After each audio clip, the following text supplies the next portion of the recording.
bummer. A huge bummer.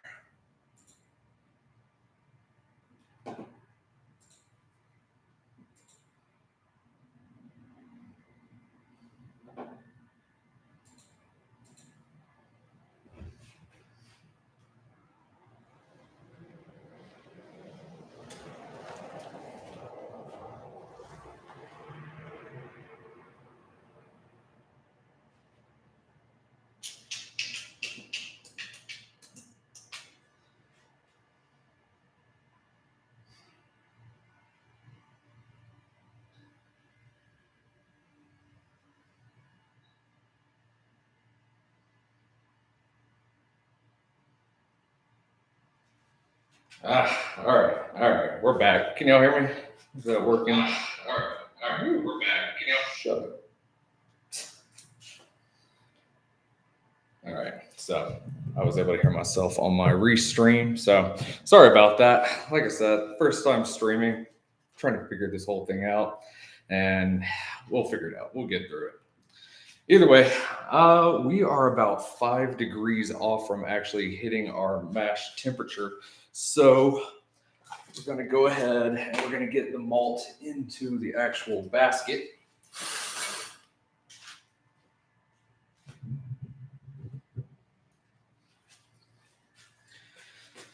Oh, let's see if I can do this without ruining everything again.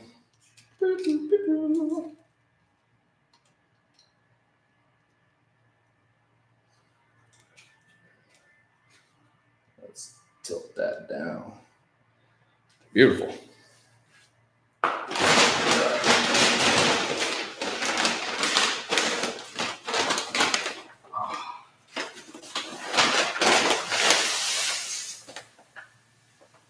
Oh yeah, man. The aroma on this grist is just insane. Oh, so much caramel, so much dark fruit. We got a lot of like toffee notes, just plums, dates. It's going to be an amazing flavor, regardless of whether it ferments well. It's still going to be pretty good, I think.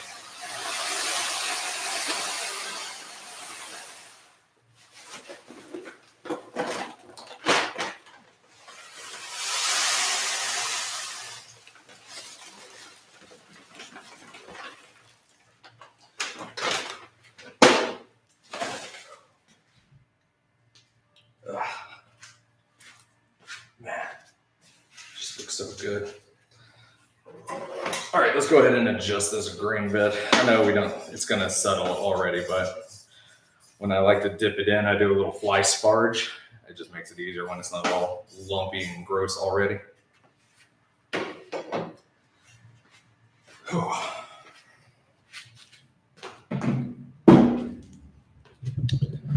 So,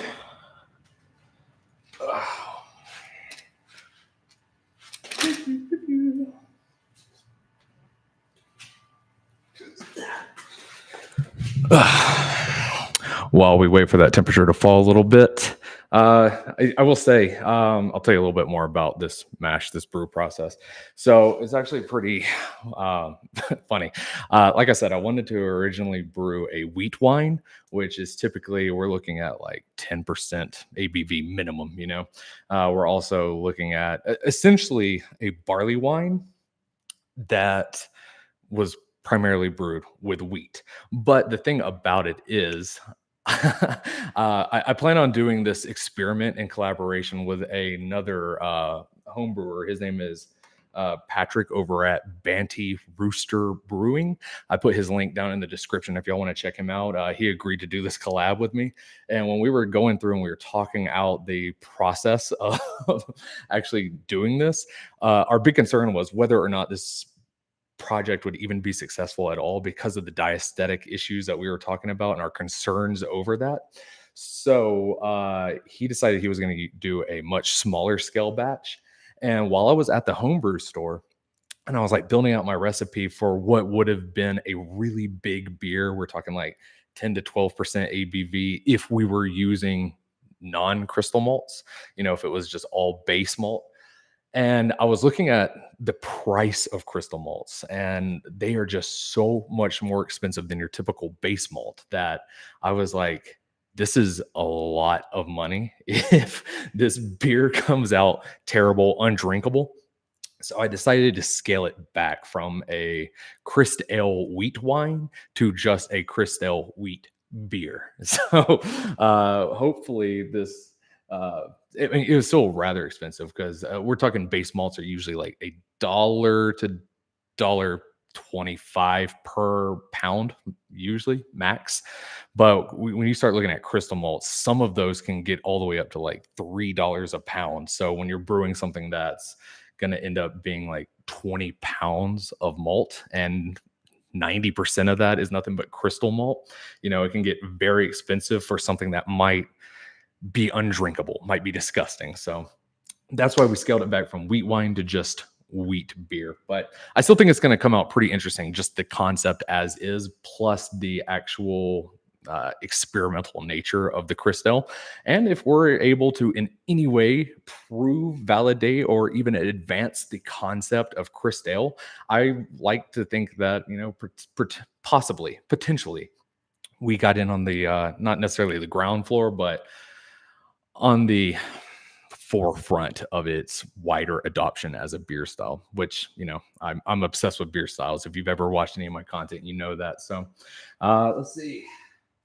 Yeah, we're still sitting at a little bit too high. I'm gonna go grab some ice cubes. That way we can try to chunk it in this water and get it down to the ferulic rest. And middle fro, I saw on the comment that you left on the last stream before it crashed, and you were talking about the ferulic acid rest, how it's really good in wheat beers to create the like the clovey character that you expect out of like a Hefeweizen, a wit beer, things of that nature. So yes, that is exactly my intent here. That's the whole reason I included a ferulic rest here. So we can try to see if we're actually able to extract that type of characteristic out of crystal malts. Because based off of my conversation I had with my local homebrew store, I don't think it might not even be possible just because of the way it's kilned. I think we lose a lot of capabilities far beyond just diaesthetic power. So if we're able to get some of that more traditional wheat beer type flavors going on in here, I think that would work really well with the actual overall concept of the crystal. I think it would prove that there is some flexibility in it. I think it would prove that there is potential in the overall style. So, okay, I just wanted to make sure I didn't leave that comment unaddressed. So, because that you're exactly spot on. That's exactly what it's for.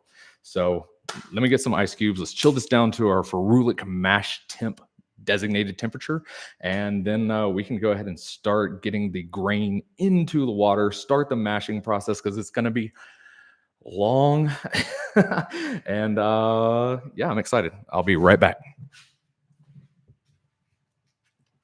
I'll point y'all in the direction of the grain so y'all can stare at its beauty.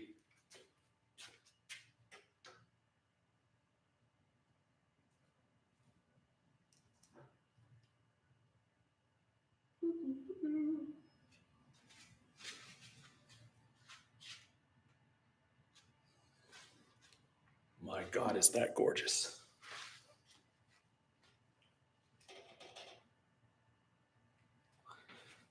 Good enough.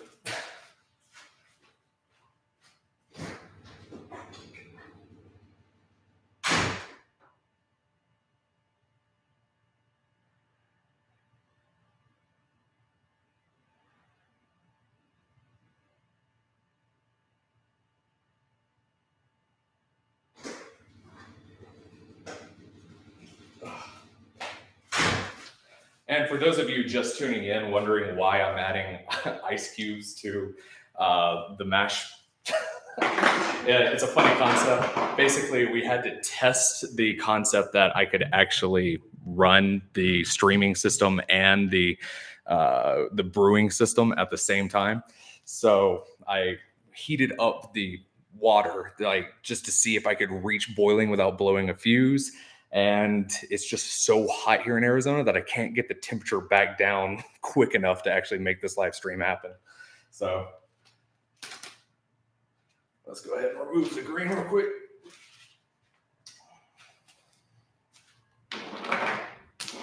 And let's slowly pitch in some ice cubes.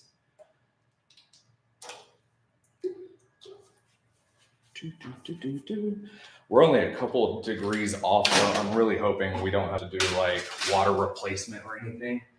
We're just trying to get it down to about 113 degrees. If we're able to get that goal, then we're ready to start doing the ferulic rest.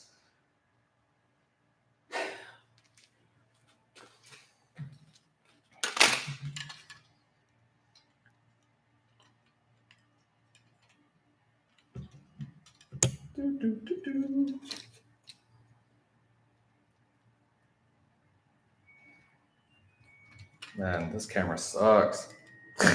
There we go. Actually, I just had an idea. We could actually just go ahead and add the malt in. I forgot, like when you add in malt, you're usually going to lose a couple degrees worth of temperature. So that makes sense. We could actually go ahead and drop it in, and we might actually see the temperature drop down to our designated area. So yeah, let's give that a try, see what happens. It's not like we have to worry about like not being able to get extraction out of it. We're still in a perfect good sack rest zone. All right.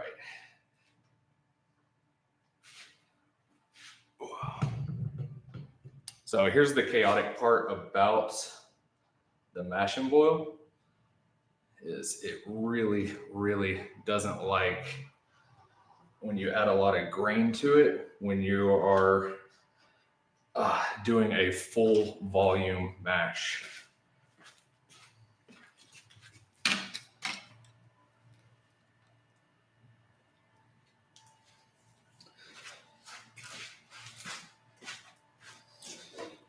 But let's go ahead and adjust the grain bed, make sure we're not clumping up anywhere.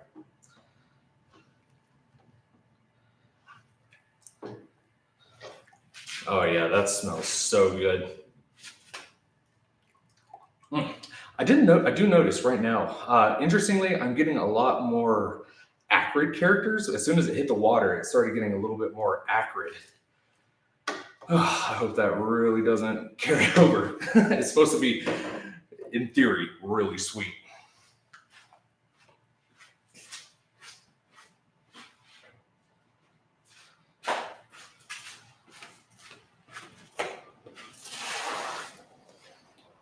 Now, I don't have an actual pump on here, so I can't do a automatic recycle or recirculation. So we're gonna do it manually.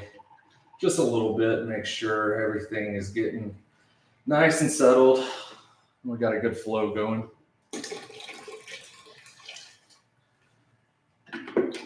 It'll also give us an opportunity to get a sneak peek of the potential final color.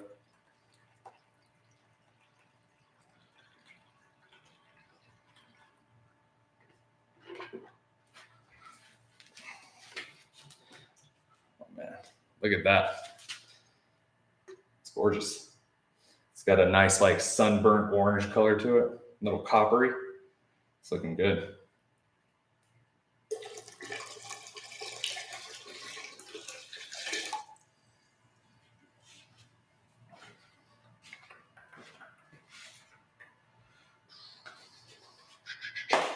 Let's do one more time just for safe measure.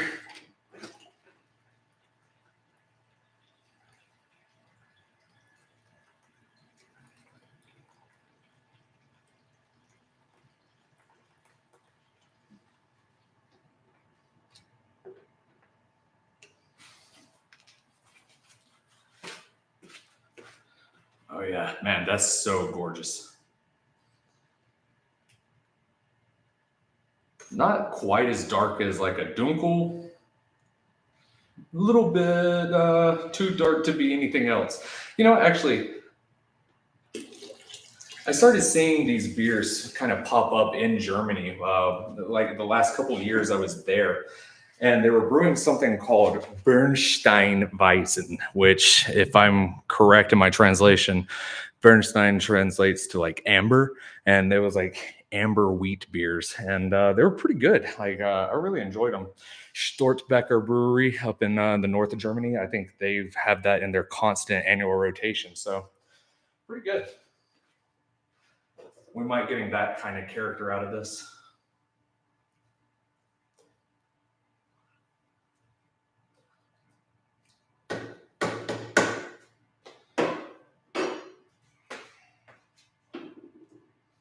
All right, let's go ahead and close this up. We are right on the outskirts of what I would want us to be for a ferulic rest. Just a couple degrees, just like 1 or 2 degrees too high, but I think it's going to be okay. Go ahead and get this started.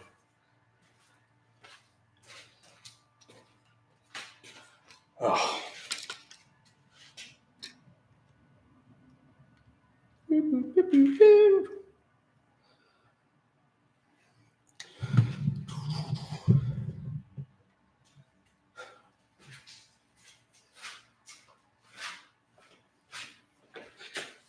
Now here comes the really complicated part of this stream is that we're actually gonna, it takes about, let's see, most ferulic acid rests, we're looking at about 30 minutes. So the interesting part of the stream, is going to have to be put on hold, actually seeing the beer be brewed, because anybody who brews knows a lot of it is just sitting around and waiting. So I went ahead and I got us a 30-minute timer going right there.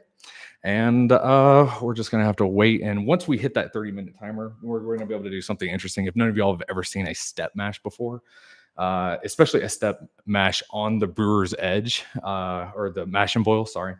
It's pretty interesting in its concept and especially in its execution. It's one of the reasons why I like the mash and boil so much, because it allows so much flexibility and so much control, especially if you're doing multi-step mashes, because it's just so convenient to set the temperature to. You set it, it'll rise up automatically, and then it'll hold itself there. So you don't have to constantly be adding like strike water to it to adjust the temperature and things of that nature. So there has been a lot of desire within me to go back to like traditional, like propane, maybe even invest in like an electric 3 kettle set, brewing system. But every time I brew on the mash and boil, I just realize I just have so much control, so much flexibility, that I just really like it. If anything, I think in the future I might invest in some of the newer models of the mash and boil, because this is generation 1. So we'll see how it goes. But let me go grab some ingredients and we can talk about what we're going to do in the future with this beer.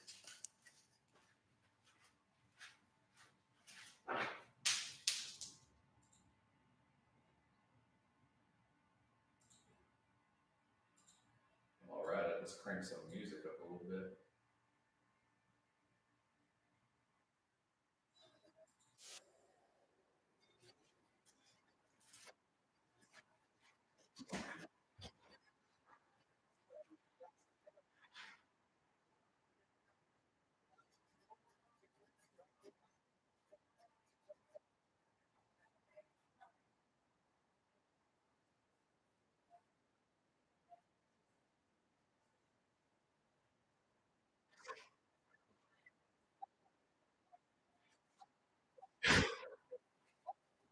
All right,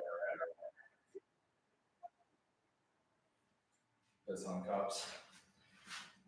All right, so this is some stuff I'm pretty interested in. Actually, I think I saw that there was a message. Yes, you're exactly right, Middle Fru. The temp probe is at the very bottom of this thing, and it's very annoying because one of the major flaws I see with the mash and boil, and I talked about this in its overview, is that it has a kill switch located in it. There is a sensor that does the temperature. It does the The overall sensor, if you start getting a scorched bottom, like if things start burning and sticking to the bottom, it'll actually hard kill the heating process. That way it doesn't like break the actual system, but more importantly, so it doesn't catch fire. And the annoying part is if you're using any type of beer that has or if you're brewing any type of beer that has a lot of sediment, and this becomes particularly nasty when you're using like a lot of hops, a lot of that sludge, that future trube settles at the bottom and it'll cut off. And to reset it, you have to lift the entire system up and you have to toggle a switch on the very bottom of it. So, not fun to do when you have, 5 to 10 gallons of near boiling and oftentimes actually boiling beer going on, to try to lift it up and hit the kill switch. My recommendations is for future iterations, they need to have a switch on the outside that can hard reset. But that's what I would really like to see.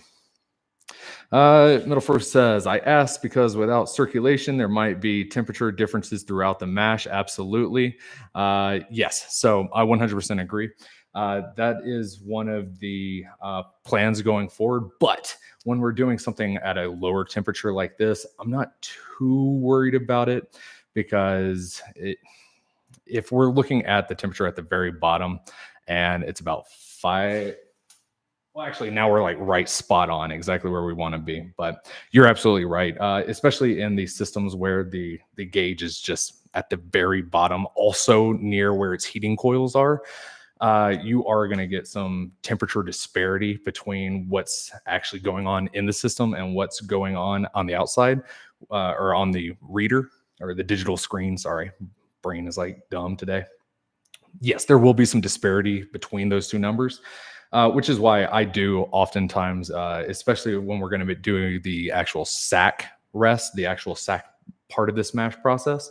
I will oftentimes put an external thermometer into the top of it. That way I get 2 different readings. I get a fuller understanding of what's going on within the entire system itself. But yeah, when I do see a big disparity between the bottom and the top, I will do either a recirculation of the fluid or a stir. So since we're going to be doing a really long process, like total of about 3 hours worth of mashing, I probably will focus on recirculation throughout the ferulic rest and the protein rest, just because I want to get as much of that sediment as I can out of the bottom of the system on top of the grain bed. That way, when we actually start doing the rigorous boil, we're not scorching stuff to the bottom, and y'all don't have to see me get boiled alive trying to do a hard reset. So, yeah. But great question. Please keep throwing your questions at me. Whatever you're interested in knowing about the system or anything about my brewing process. I know a lot about beer history, and I like to think I know a good amount about brewing in concept. But if you've ever watched any of my home brewing videos, I am basically a Neanderthal when it comes to brewing. I just happen to get lucky most of the time and make decent beers.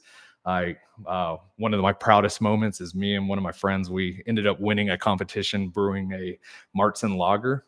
We did not win the judges, but we won the public favorite, so the popular vote. So I mean, I know what I'm doing a little bit, but I am still incredibly dumb.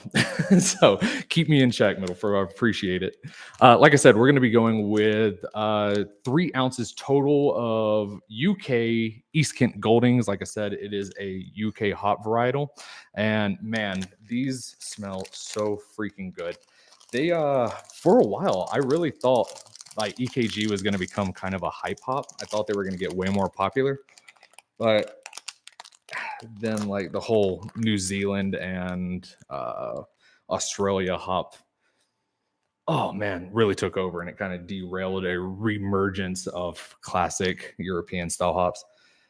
God, it's so good. It's just like, to me, it always comes across a little bit like Earl Grey tea. So you got kind of like that tannic character, but with like a little citrusy, very floral. We're just going with pellets today, but Yeah, it's gonna be good. We're gonna do just a very simplistic hopping schedule. Well, we're gonna do right at boil, so the 60-minute, and that's gonna be our bittering hop, which is why, well, we're looking at 6.8% alpha acid. So not much of a bitter at all. But we're also going to be doing the 60-minute or 60-minute, 30-minute, and then flame out. That way we do get a little bit of hop nose at the end of it. So I'm excited for that. But here's what I'm really excited to talk about.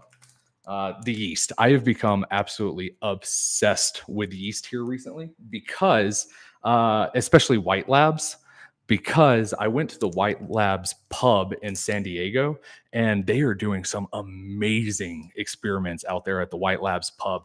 They will brew like one beer, one mash, like 4 or 5 times, right? Exact same recipe. And then they'll ferment it with different yeast strains so you can see how impactful yeast is. So, in the final product. So I've become obsessed. I'm a White Labs fanboy now.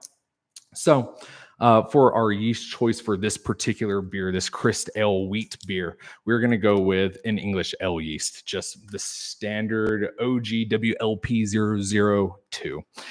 It's not a fancy yeast. It doesn't create like huge, explosive, in your face flavors, little diacetyl, maybe a touch of butter going on in there, but otherwise fairly clean fermenting. But the reason I wanted to go with this is because it's oftentimes pitched in porters and stouts, almost every classic UK style beer. But the like I said originally, I was going for a wheat wine, which the history of the wheat wine is kind of weird in itself because it is a barley wine that was just brewed with too much wheat one time. So it became its own thing, right? And so when I was building it, I was like, okay, we're already getting all these like darker, complex characters coming from these like high levy bond crystal malts. So let's go ahead and treat it like an actual barley wine. And then, like I said earlier, we kind of scaled back the recipe so we didn't waste a whole bunch of money and ingredients. But still, I wanted to keep kind of the essence of the English barley wine in there. So we're doing some weird hodgepodge craziness on this beer. It's going to be a little wheat wine. It's going to be a little CrystAle. It's going to be a little barley wine, English style. But I don't know. I'm excited about it. It's going to be interesting. I am going to go throw this onto my stir plate. I can't think of the actual name, but we're going to spun up, get it active before we actually pitch it. But we got a lot of time for that. Now, while I was at my local homebrew store, I was also very excited to see these two yeast strains. I don't know what I'm going to do with them yet, but I'm a really big fan of Kvik, that Norwegian farmhouse ale. I think I want to actually try to brew a like as close to traditional. I can't remember the actual style name that it has, but as traditional of a Norwegian farmhouse beer as I can possibly get. I've got 2 or 3 different strains of Kvik in my fridge right now that are, all capped off. So maybe an experiment where we compare all the different Kviks. I'm just planning on seeing like what other future brews we could do this summer. I'm excited for it. But here's the one that really got me all riled up and amped up. I have never seen this before. This is from White Labs, WLP 618 NA all day. Now, what is NA all day yeast? It's a non-alcoholic yeast strain. How crazy is that? They started doing, from my understanding, how it was pitched to me is that it is a genetically modified strain of yeast where it goes in, it takes sugar, it eats it all up, but it doesn't produce alcohol. It just produces more CO2. So there is a higher risk of like overcarbing your beer on the final product, but there is just so much insane potential to create non-alcoholic beers. And I think this is coming at an awesome time because NA beers are becoming really popular in the States. Even myself, the vast majority of beers I've drank in the past couple months are all non-alcoholic because I was doing a bike challenge, a cycling challenge. And when you want that nice cold carb up, you want a good beer, but it's hard to like crush beers and start riding bikes. You don't want to risk DUIs and stuff like that. So the idea of brewing a genetically modified non-alcoholic beer is awesome to me. It's so fascinating. I'm really excited to see what can be done with that. So, if y'all have any ideas of what y'all would like to see be brewed with a non-alcoholic beer, y'all let me know because I think there's a lot of potential going on. Ooh, yeah. Sorry, I'm checking my phone real quick. There was a weird incident earlier before I started live stream. A cop actually came up and was like checking out like what was going on in here, and I was like, "Hey," it was weird because my first live stream, and I thought I was about to get like swatted before I even went live. But apparently, there was like a 911 hang up call coming from a number associated with this house. So he was like coming to check and see what's going on, and I think he was kind of weirded out with all the equipment going on and all the cameras and everything. So pretty funny. So I was checking in with people to see if they were all right. So it's good that they're getting back to me. But let's see. What does Mo first say? Isn't the 002 yeast the Fuller's UK strain? Okay. I know that white labs oftentimes, if I understand correctly, if this is incorrect, I'm willing to admit I'm wrong. I'm not trying to disparage them. What I understand is they will take beers that are commercially released that have live yeast strains in them, and that they will try to isolate them, spin them up. That way, you're able to get like the exact profile of the beer you're looking for. I think their Abbey Ale is actually like Westmalle spun up. So the 002 might be from Fuller's. I'm not 100% sure on that. That's actually an interesting concept for an entire series, maybe like the history of yeast strains, because like we all know like there's specific profiles that we're looking for, but seeing how they could be, harnessed, cultivated, replicated, and then eventually commercialized by completely different agencies. That's actually pretty interesting. I might have to look into seeing if I can make a series out of that. If it is true, and it is the Fullers, that might be the first episode. So thanks for the suggestion, Middle Fruit. I really appreciate that. But all right, we're looking at, oh yeah, man, we're spot on right now for our ferulic rest. So let's go ahead and crack open into a little drink. Trying to keep my head about me today, so we're just doing some low ABV seltzers. But it's so freaking hot out here. I don't know if y'all could see all the sweat on my face, but I'm dying.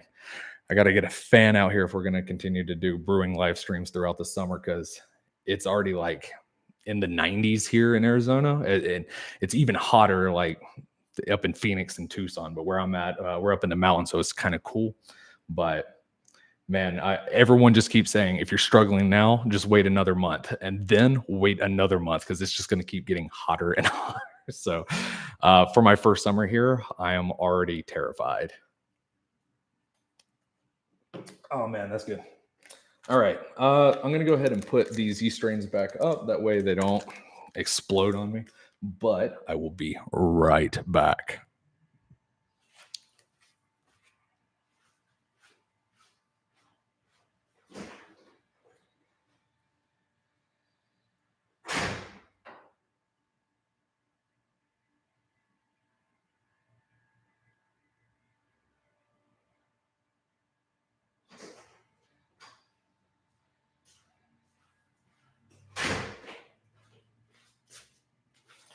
Oh man.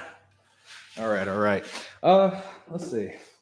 Let's see. Middle Fruit says, I'm an older brewer, so I never know how to say this. Is it W yeast? Y yeast? I don't know. Was the only liquid yeast available back to me back in the early 1980s. That's actually fascinating. I would love to get your perspective on that, because yeah, so the 1980s was before I was born.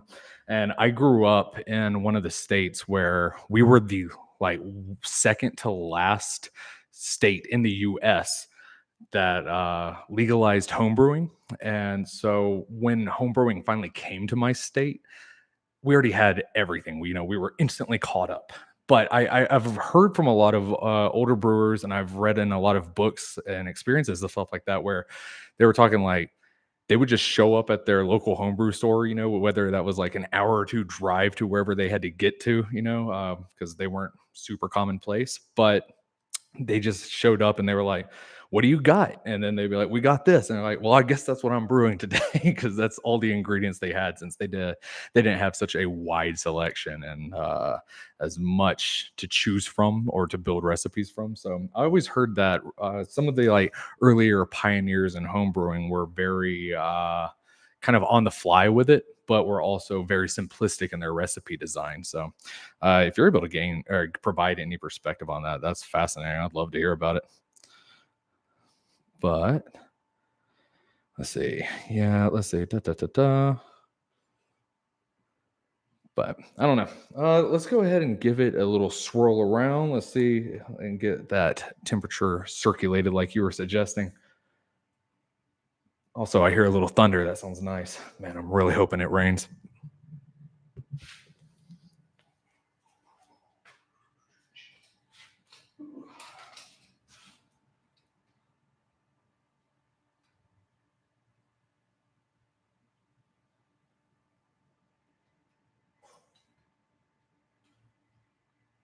Man. Also, note for next stream, I will be streaming from a more stable camera. I thought this one was going to work out really well, but it has been a nightmare so far. Let's go ahead and pop it open.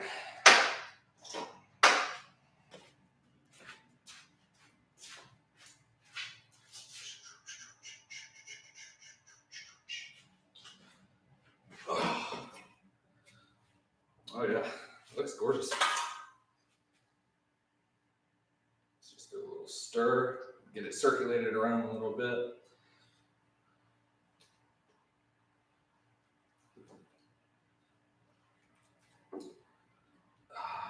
Really try to disrupt the sedentary base of this grain mill.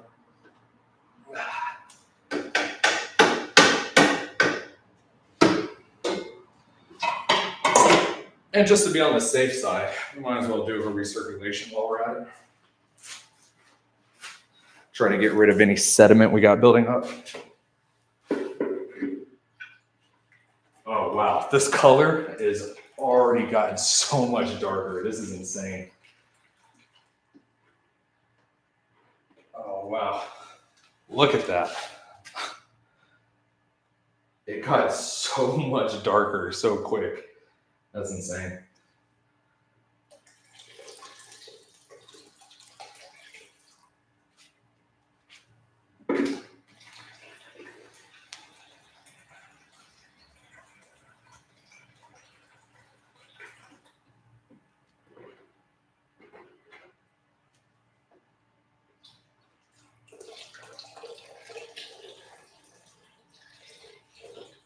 It actually looks pretty clear.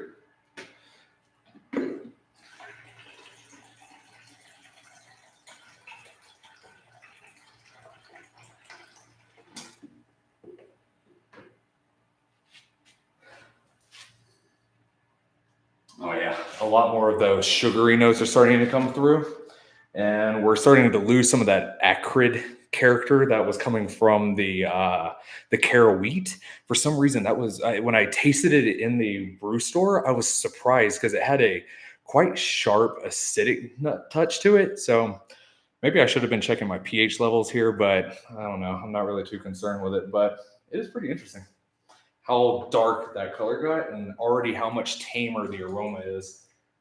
I'm gonna have to save a little bit so I can give it a taste. All right, that should be good. All right.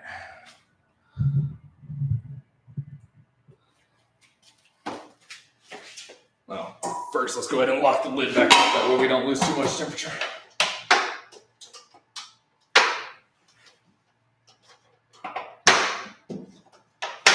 There we go.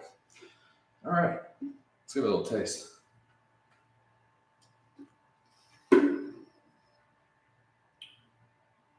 Oh, wow. Wow, that's crazy.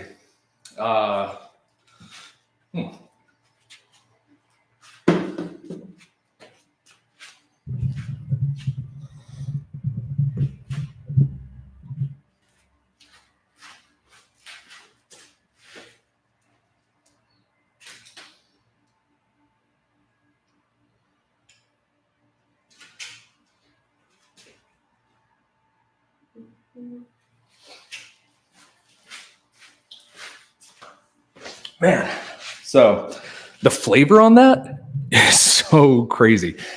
You get that really big raw grain, like malty flavor that you would expect out of pure wort, right?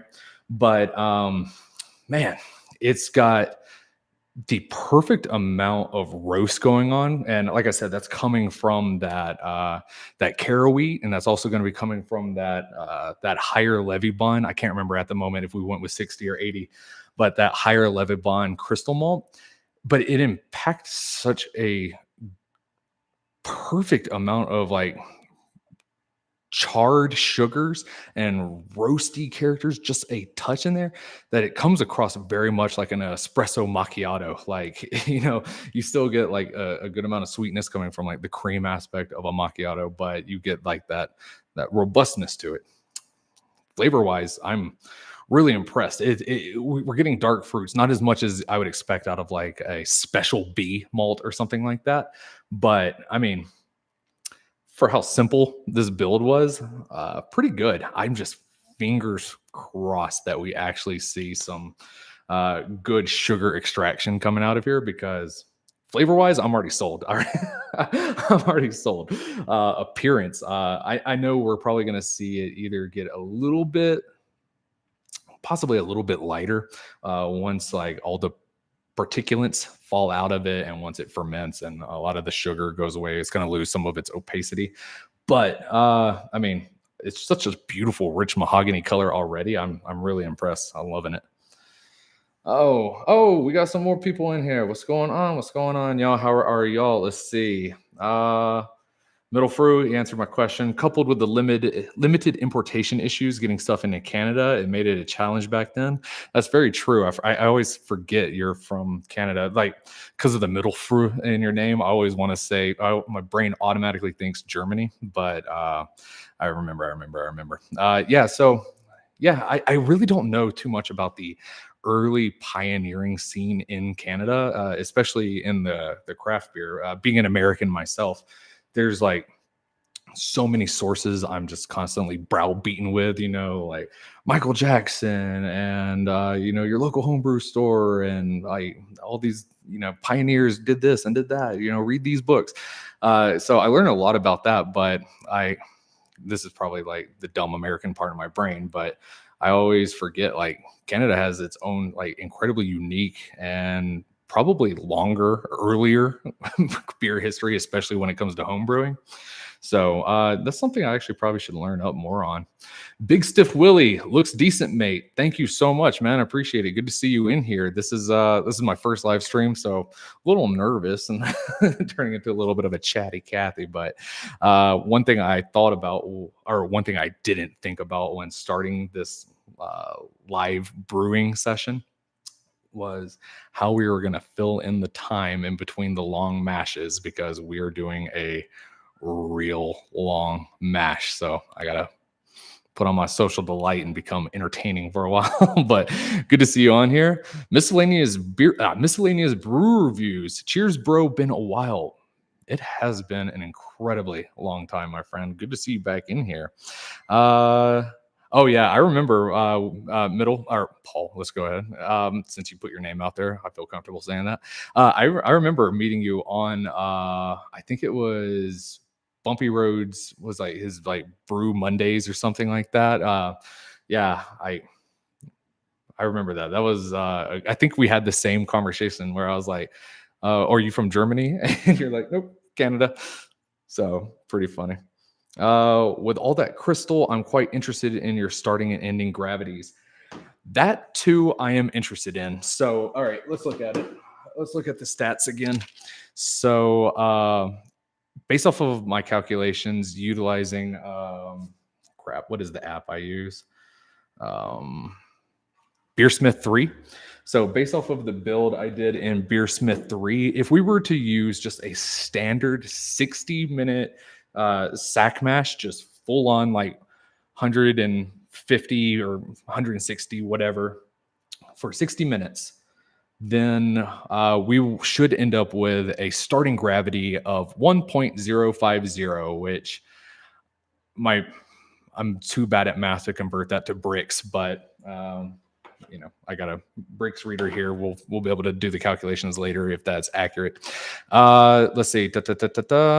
But so, like I was saying, the efficiency I got out of my Sati that I brewed utilizing a really, really long mashing process was phenomenal. It was so much higher than I was expecting it to be. So I'm hoping that our starting gravity is going to end up with a lot more fermentable sugar than we would get if we were just going to sack rest Crystal Malts. But it's kind of a crapshoot. I really don't know how it's going to be. We might get faux artificial numbers coming out of it just because maybe the diacetic capability wasn't there to convert crystal malt, which a lot of sources I've read say is impossible anyways. So who knows? But yeah, like if we went with the straight standard mashing schedule, we should be looking at 1.050 starting gravity with an estimated final ABV of 5%. So kind of simple, easy, small beer. I'm just hoping, man, honestly, I really don't know what I'm hoping out of this. Really all I wanted to see is if it's possible.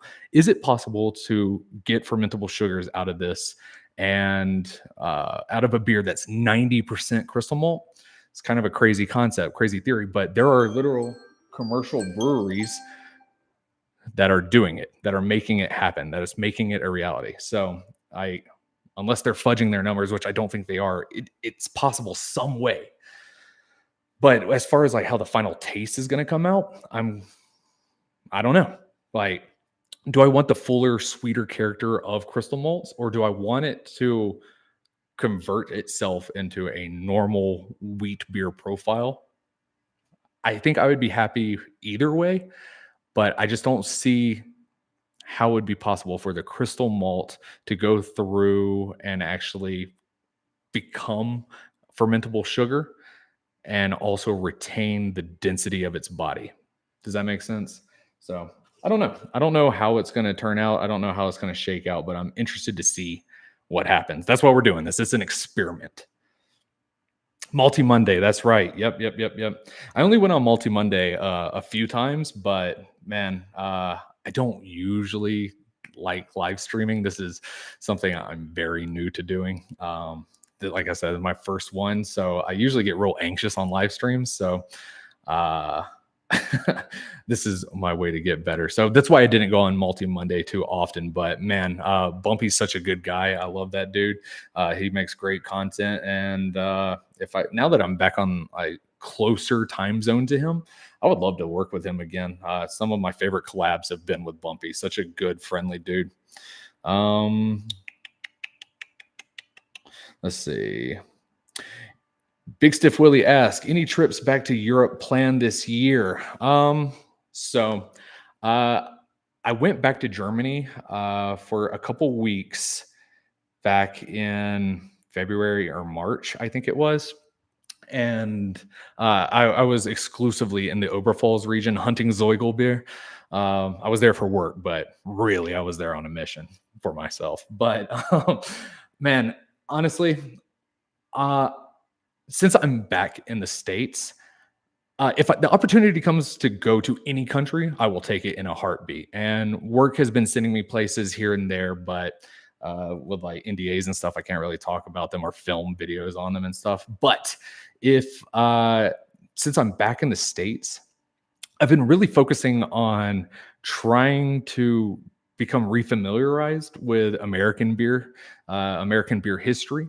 And I think my next big project, I have a series of videos that are going to wrap up my journeys in Europe, because like the last 3 months I was there, me and my friends, we went to, debatable, depending on who's counting, like 14 countries. So there's going to be some videos coming out from my time in Finland, from my time in Portugal, hunting beer sandwiches.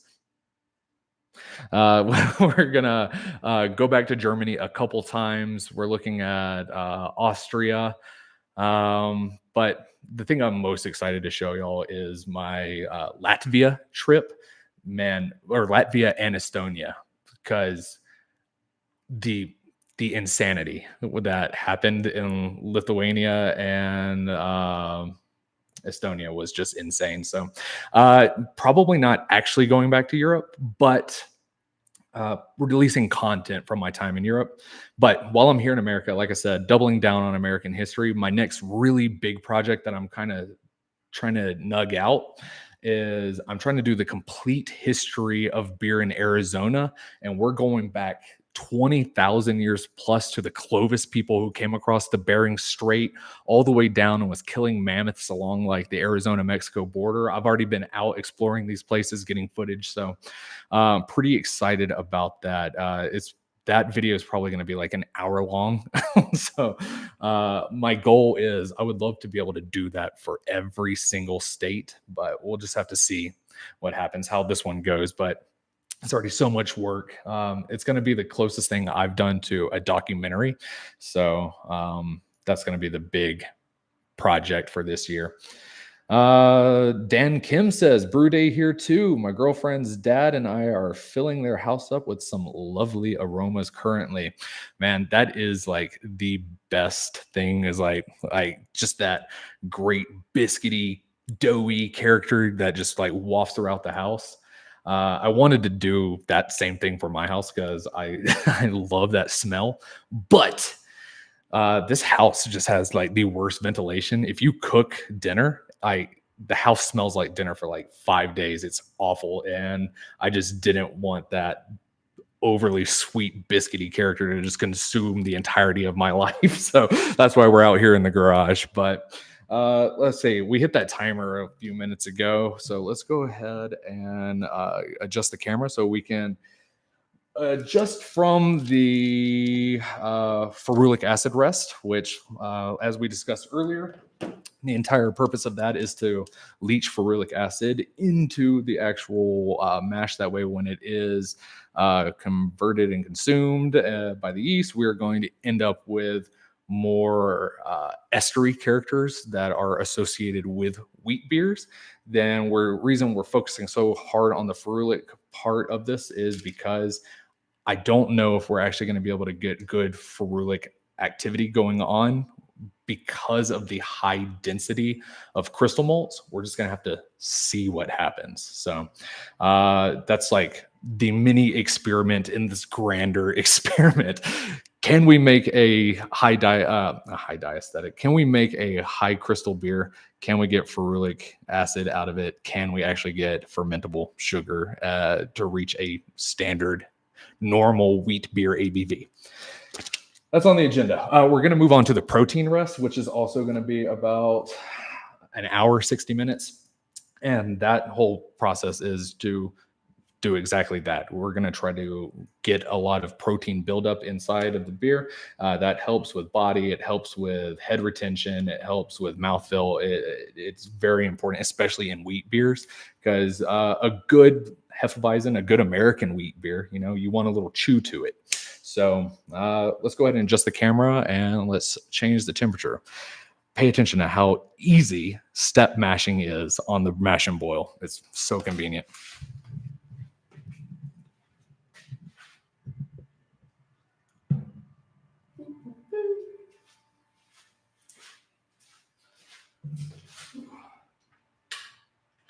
Got to be careful. Trying to adjust the temperature is how I crashed the last stream. All right.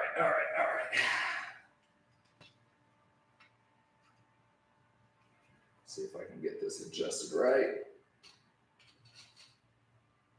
Screw it, I'll just hold it. Sorry for anybody out there with motion sickness, this is gonna get nasty. All right, so for a good protein rest, we're looking at between 113 and 128. I say we split the difference and hit 120 Fahrenheit. So if you want to adjust on the mash and boil, we're just gonna off. We're gonna set the temperature we want.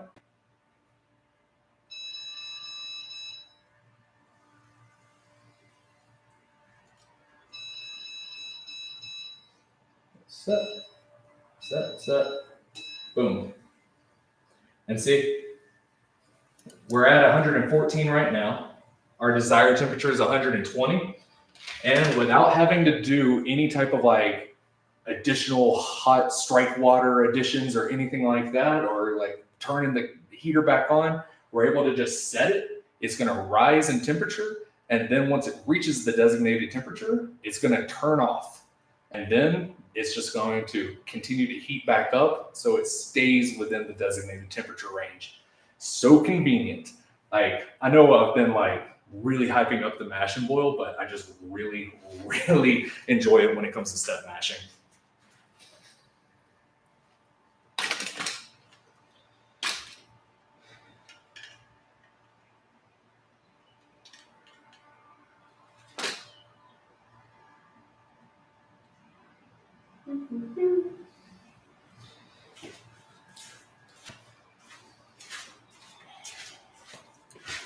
Ugh. Wow.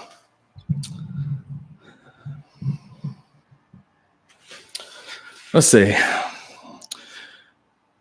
Mittel says, most have skipped the protolytic rest these days as the highly modified 2-row malts don't really need it. 6-row and those Czech Moravian malts might still need it. Not really sure myself.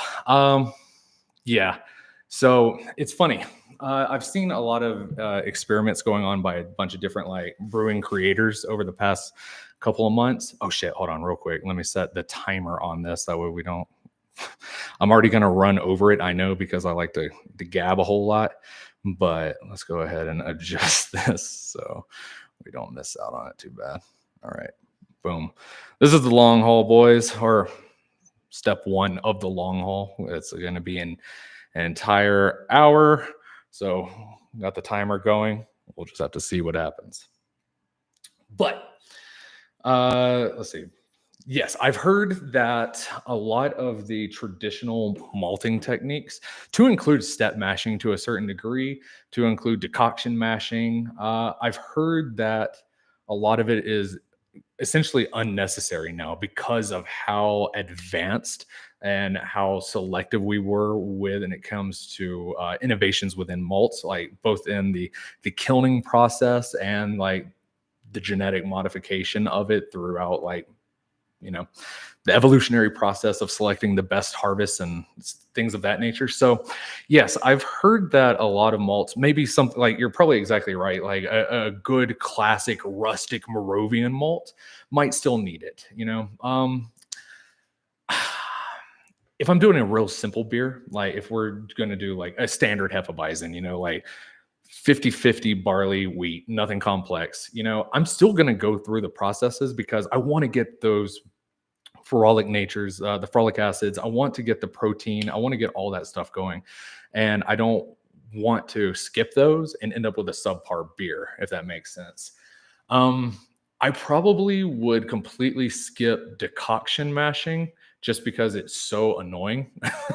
Unless I was going to brew a beer that required a lot of time investment into it. Like if I was going to brew another lambic, yeah, I'm going full decoction, full step. I'm doing the whole gambit just because if I'm going to dedicate 3 years of my life to one beer, you know, I want to make sure I do everything possible to make it succeed.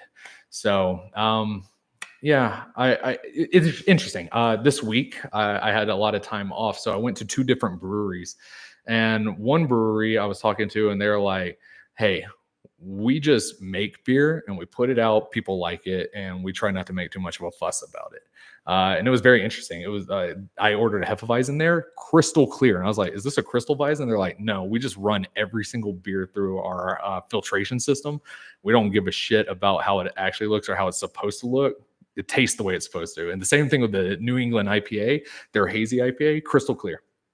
And then I went to another brewery where they were like, every painstaking process of the mash is going to be adhered to. Our porter decoction mashed, our, you know, and so both places had fantastic beer, and I'd be hard pressed to say one is better than the other. And I know there's a huge difference between commercial brewing and home brewing, but I think it's good to just to tie the bow back on this because I rant a lot. To tie the bow back on, I think mashing steps and the knowledge of the different types of mashing is important to know if you want to push your limits, if you want to test it. I don't know how much it's really truly going to impact the final result unless you're really going for extraction. And even then, I still think it's more of a time to temperature ratio than it is like the advanced stepping and removal and the more complex mashing. So I don't even know if you asked an actual question. I think you just got me talking, but hopefully that's in line with what you're talking about, middle. Dan Kim says, I'm typically an IPA guy, but the first time I had New Glarus' Spotted Cow, I was blown away. It was an experience to be cherished. He also says, my buddies who only drink light stuff, and I agree that wheat beers are perfect in between our tastes. Dude, you are not kidding. Spotted Cow is one of those few beers that truly live up to the hype. I love Spotted Cow. It is so good. Um, in 1 year, I had Pliny the Younger. I had Heady Topper, Zombie Dust, Focal Banger, like so many hype beers, Abner, all these really hype beers. And this isn't me just flexing. There's context to this. So I was going on a hype rampage where I had to like try all the hype beers, Westy 12, things like that. And all of them were, I was like, oh, this is good. It's okay. I was hanging out with the brewer, maybe also the owner of Butcher Knife Brewing up in Aspen or Steamboat Springs, Colorado. And we were at the Pliny the Younger event and we were drinking Comrade IPA and Pliny the Younger. And everybody's like, Pliny the Younger is awesome, awesome. I was like, Comrade's better. I say all that to say Spotted Cow was one of the beers that I didn't think would have like the impact it did, but it 100% lived up to the hype. Spotted Cow is amazing. One of the most heartbreaking moments. I went to a friend's apartment in Chicago, and they had a guest who came down from Wisconsin with crates of Spotted Cow, and I just didn't want to be rude and be like, "Hey, can I have one of those?" But I just remember the whole time I was in that apartment, I was just staring at them, and I was like, "Please ask me if I want one. Please ask me if I want one." But they never did. Absolutely devastating. It's funny because Spotted Cow is like a cream ale too, right? If I remember correctly, I don't remember. Let's see. Oh, Hawks boy. Hold on. I'll get to your question here in a second, my man. Give me 1 second. Middle was in front of you. Mitt asks, I asked because still being a caveman propane brewer, anything I can do to reduce my workload, the better. Yeah. 100%. That's literally the reason I went to the Mash and Boil. If you look up my Mash and Boil initial review on my channel, I was being an absolute menace. I was living in a very small apartment and I was doing full propane burns in the kitchen. But like, I was like, the risk of fire is insane. But I had to because I had this neighbor who was being just so annoying. And she like called the cops on me multiple times because she thought I was doing something illegal and that the risk of like burning the house down or the apartment complex down was, and I was like, well, joke's on you. Now I'm doing it inside where all the flammable stuff is. But that's honestly why I switched to the Mash and Boil. Cleanup is so much easier. The actual process as a whole is easier. And I'm very, very lazy. I still have my whole propane setup, but honestly, unless I was ever going to scale up to like an actual professional like nano system or one barrel system, I really don't think I'm ever going to move away from all-in-ones. I just really like them. I think I might advance. Like if this one ever craps out on me, I will move to the Mash and Boil, the new version, because it has circulatory pumps in it. It has like all that stuff going on. So if you're looking to make your brew day easier, Mitt, I would say there are ways to improve it and make it easier. Also, the cleanup's pretty easy because I just like when I run my my wort chiller, I just use it to wash it down on the inside and out. So, Hawks boy, let's get to this. I'm not going to dox you, but I know who you are. Yes, man, I love Salty. Throughout this process, I've talked about Salty multiple times, and I was really hoping you popped in. I'm sitting over here sipping on a seltzer. But if you're still in the chat, I'll pop one of the salties that I'm gonna send you or that I'm gonna give you. So if I see you say you're in here still, I'll go pop one of the salties I brewed. Because man, that that is the video I'm really excited about. Like my hunting salty. So good. Me and a friend, we went out into like the farmlands of Finland. We're like literally pulling up to places that had like maybe one other car, and we're just walking in. They don't speak a whole lot of English out in these rustic, like rural, very rural parts.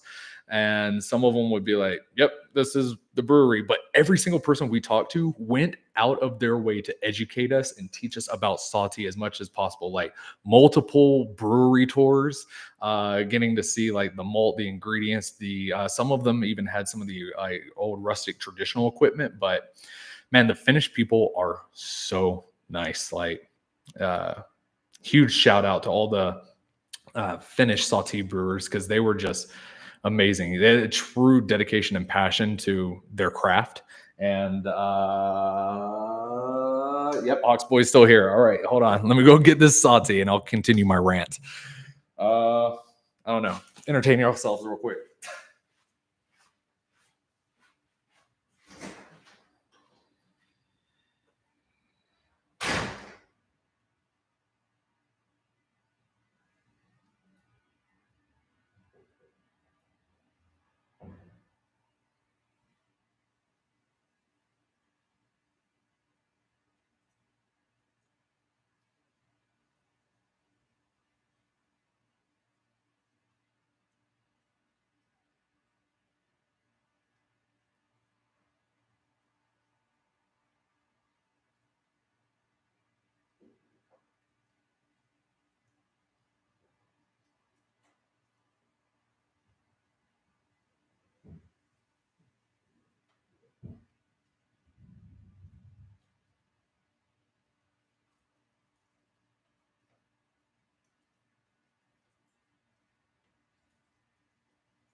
All right.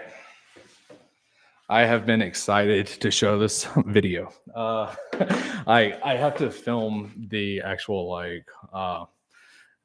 adventure, or not film. I have to finish editing the actual adventure going through Finland and hunting Sati before I release my Sati homebrew video, because there's context that from that trip into why we went about brewing this beer the way we did.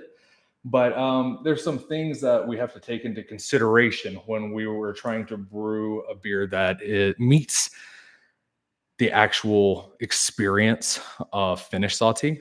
That it was the overwhelming stillness of it. I was on it. The thing that really stands out to me, the flavor, huge banana bomb right in your face, aggressive in a way that I had read about, but I honestly wasn't prepared for. It's maybe the most yeast forward beer I have ever, beer style, I'll say, I maybe have ever had. But also the density of its body was insane. And what made it so oppressively dense was that there's absolute minimum carbonation. So, to be able to make a shelf stable beer, Sati, like this, because a lot of Satis are raw, so they don't go through a lot of like a big boil to stabilize them. I knew I'd have to do the boil, but I would have to get such amazing efficiency that there wouldn't be a lot of like re-fermentation going on inside of the bottle. So this is, I haven't popped one of these in maybe a month or two, so I'm kind of nervous, but I was getting great success. The test was when I pop the cap, do I get a hiss? And if I wasn't getting a hiss, or if I was getting a very minimum hiss, like a, then that was what I was looking for, as well as not getting a huge billowing head or a sort of buildup of carbonic acid in the body, the tingles. So let's go ahead and pop this bad boy open real quick, and I'm going to hold it up to the mic and we can test and see if I did a good job or not. Oh, please no hiss. Or please not a big hiss. I'll take that. Little baby hiss. Okay, I'll take that. And as you can see, there's like no carbonation buildup in the neck. So we're still good there. Pour it into the glass. Look at that. So I think I did a pretty good job on being able to control the actual carbonation in it. Maybe we're starting to lose it a little bit. It does look like it's building up. But still, I would still say that's not too far off from what I would expect out of a traditional. My glass is dirty as hell, so please don't judge me on that. I was in a rush. I didn't have time to clean it, but don't judge me. In color, I would say that there was one particular saute we were going for in the recipe design, which was so refined. It was almost Bacchish, and that was my personal favorite one. But trying to replicate a recipe that would create that same profile, I ended up creating something that was much more akin to one of the more popular brands, which is Finlandia Saute. So all of this will be explained in my multiple videos I have coming out on saute. But yeah, oh yeah, mouthfeel is still spot on. And actually, so I put juniper in this one. A lot of the sautés that we saw in Finland surprisingly didn't have juniper as far as I was able to clock. Maybe my friend who was there with me did see it, but I have a juniper tree in my backyard, and I was like stripping the branches and the berries from it to make this. And at first, it was so assertive, but I'm really happy it's starting to mellow out and it's starting to mesh better with the dark rye flour. But this was an absolute blast to brew, because to be able to get the profile right, saute is brewed with Finnish baker's yeast. So I had to find a Finnish bakery who would be willing to deliver yeast to my house here in Arizona. So it was a fun adventure. But man, that's so good. I'm really happy, really excited to show that. Oh, Patrick Sandy. Hello, my friend. Good to see you in here. Patrick, he is Banty Rooster Brewing. He was the one I was talking about earlier, who I'm planning on doing the collaboration on this experiment, this project with. So the idea is that me and him are both going to brew CrystAles, and we are going to swap them with each other. That way he can like review and see if I was able to successfully pull it off, and vice versa. We're not going to be brewing the same recipe though. That way, because the concept of CrystAle is so wide. Like if you look at the brewery I was talking about that made it, that popularized it, we're seeing CrystAle barley wines, we're seeing CrystAle wheat wines, CrystAle stouts, things of that nature. So the concept is wide spanning in a way where you could brew a CrystAle version of any other beer style in theory. So, since it's so hard to get your hands on commercial CrystAles, in fact, I've only been able to get my hands on one, and it cost me like $145 for the bottle after shipping and handling and everything, because it's so like exclusive and hype and things of that nature, that like the only way I'd actually be able to make a video on it is if we were going to go through and brew it ourselves. So that's the whole point. So I put his information, his Instagram, down in the description. Please check him out. Give him a follow, because he said he was going to be making some content himself on his CrystAle brewing adventures that's coming up. So if you want to get the whole story before I actually edit the video and put it all together, check him out as well. So good to see you in here, buddy. Hopefully your brew day is going well when it does. Since you said you didn't get the notification, to catch you up to speed, we did a ferulic acid rest for about 30 minutes, and we are currently on a protein rest for about 60 minutes. We're already about 20 minutes into that, so 40 still to go. Geez, I got a lot of ranting and rambling to do. But we're gonna do a prolonged, extended step mash in order to try to get the maximum efficiency out of this that we possibly can. So yeah, I just without reverting to utilizing enzymes, I think the best way to be able to get a decent sugar extraction is going to be a like 3 hour minimum mash. And originally I was thinking about doing a full like saute mash, 6 hours, but I think that'd be overkill for this. We're either going to get it or we're not, you know? So, but either way, good to see you in here, man. Da, da, da, da, da, da.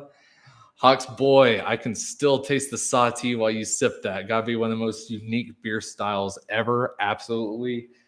I absolutely agree, man. Also, you might find this one interesting. So I'm going to end this live stream when I get to the point where we're going to kill the boil, because I just don't want to have to move all my streaming equipment into the kitchen to run the wort chiller. But before I actually finish for tonight, I am going to bottle my Lithuanian green pea lager. Huh? Hawksboy knows what's up. Hawksboy knows that a Lithuanian green pea lager is where it's at. Me and Hawksboy, we went on some fun adventures in Europe. So we crushed Lithuania. So stay tuned for that, because that's going to be a really weird beer video. I'm really excited to share that one. Give me 1 second. I got to adjust my microphone stand before it collapses on me.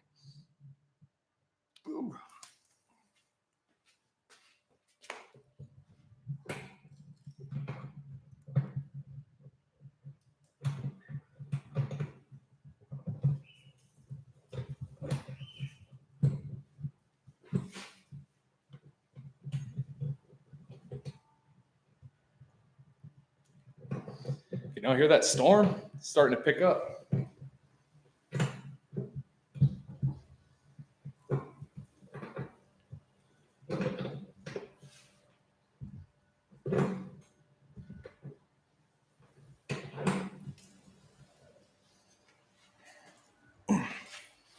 All right. As I was explaining, you know what? This is going to suck. This is going to collapse on me. I just know it.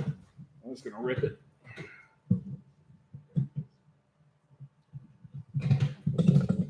All right. If the audio gets weird, just let me know.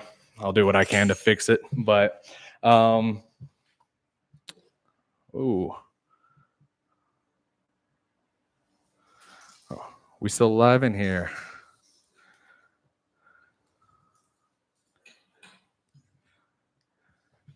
So there was an internet disruption. Can y'all still hear me and see me? Please let me know real quick.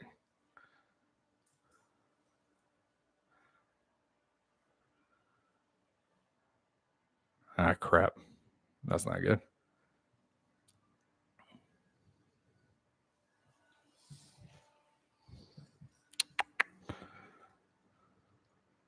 Okay, everything okay. Good. All right, fantastic. All right. I mean, freaking out because it said I was still live, but it was saying that there was an internet disconnection. Anyways, what the hell was I talking about? I don't even remember.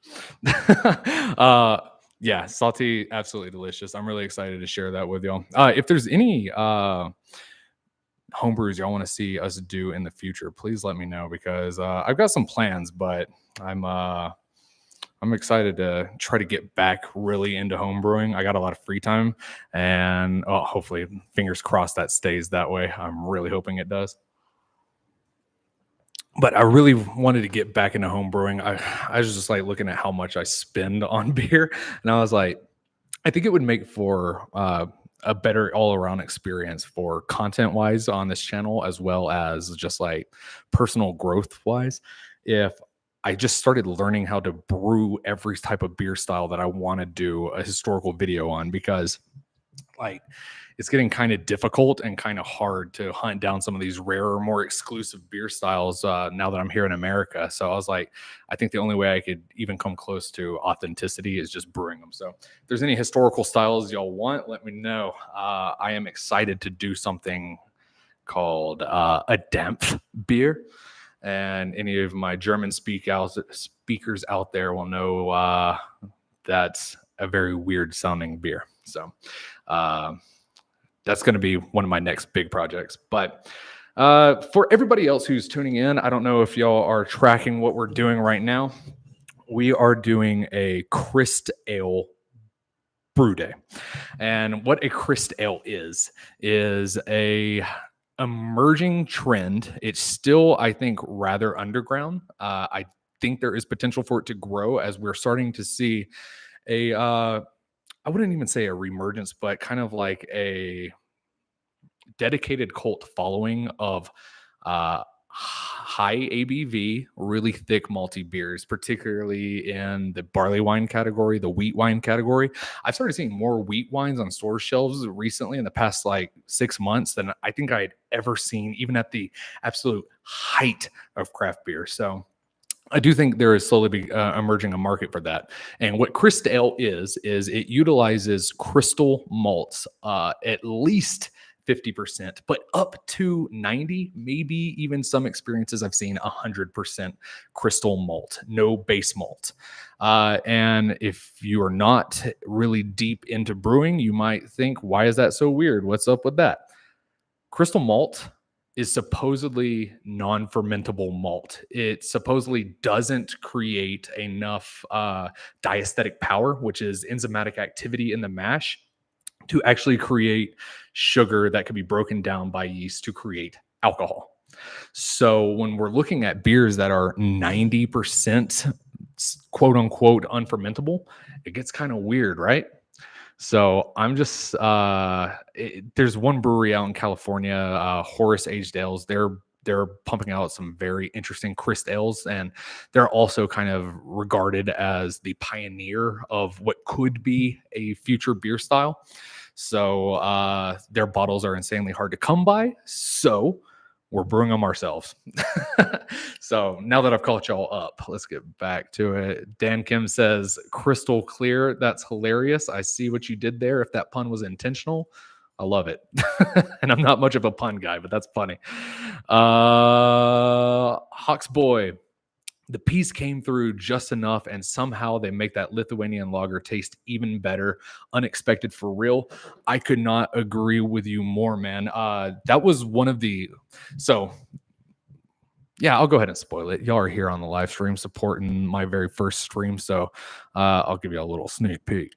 The very first, the video that me and Hawksboy filmed in Lithuania was we were trying to hunt down every single historical Lithuanian beer style in the entire country.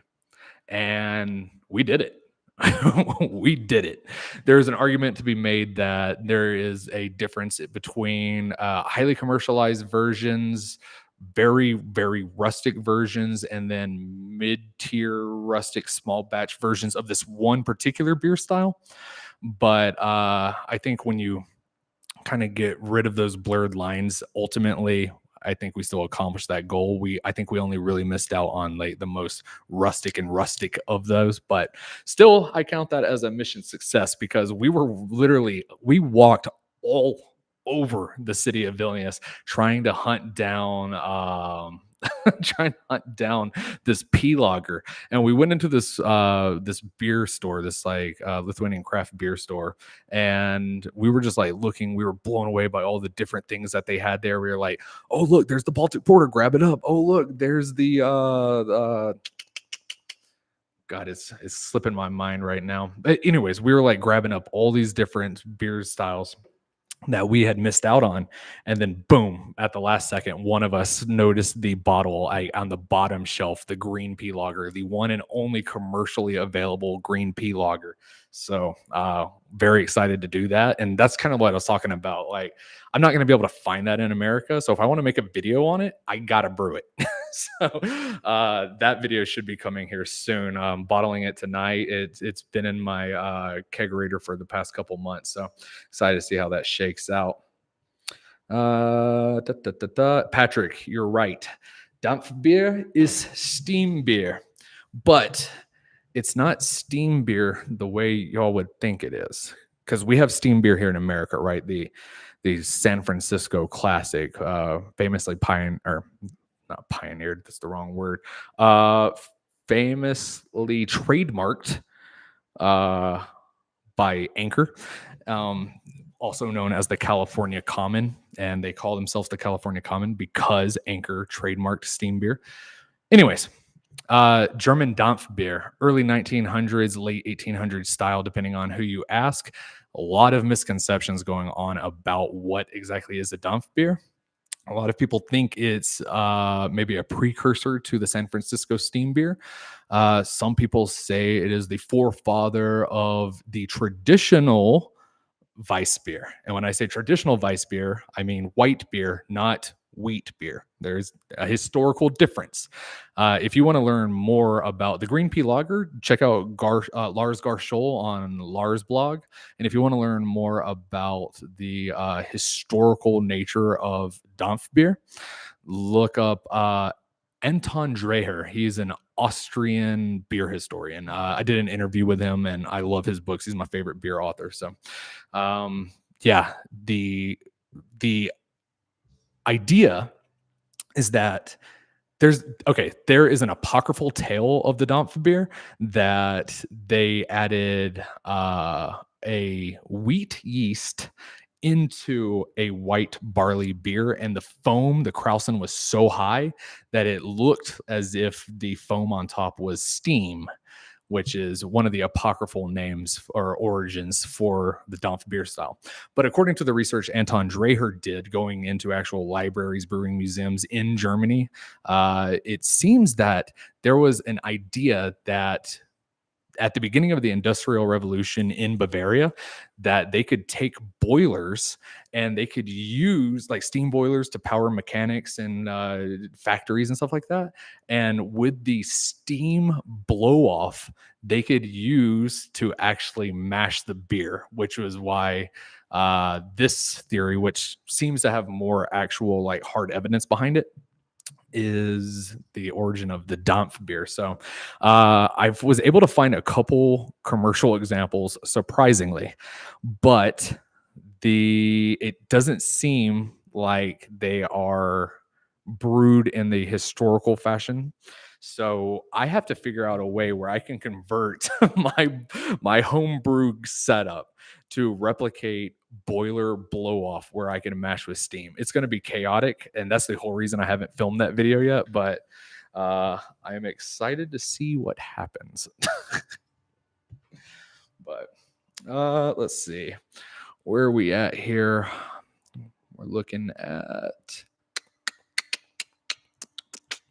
Oh, we're about at the halfway mark. So let's go ahead and do a grain bed stir, and let us do a real quick mash recirculation. We can check on the color, the appearance, and the flavor, and all that. Once again, let's set it up.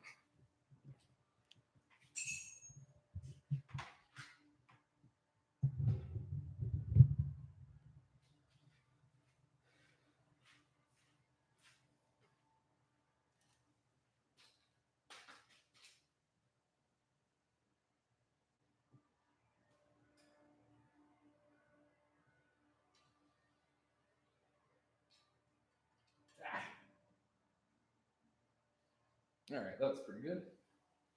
All right.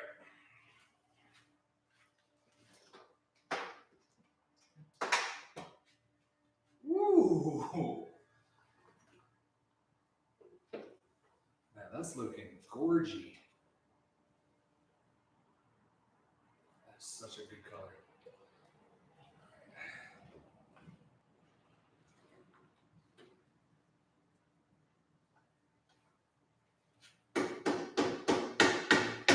Just a real quick mash, like get the temperature circulated better. That was a great idea, admit. I'm really glad you pitched that to me.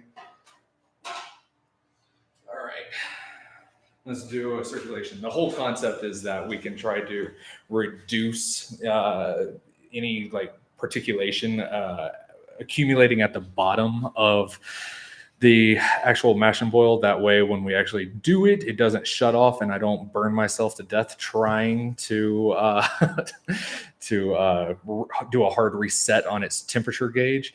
And also, because the heat probe is at the bottom, Mitt suggested that we do some recirculation and some stirring going on in here to be able to more even out the overall temperature going on throughout the system. So this also gives us a great opportunity to be able to look at the color and give it a little taste see.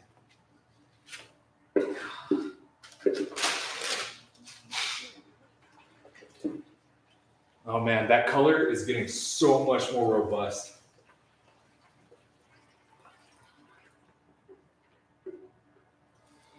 God, look at that.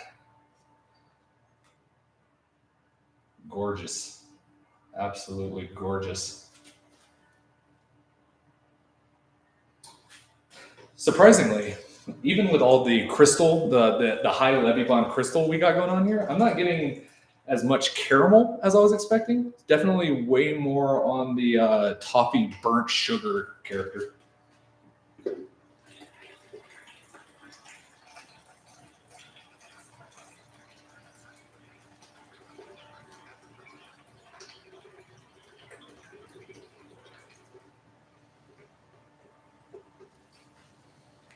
God, I'm just so impressed with that. Just a beautiful mahogany color.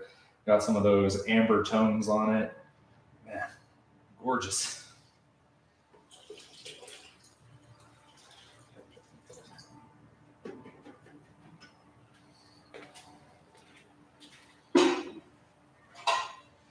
Kathy back up.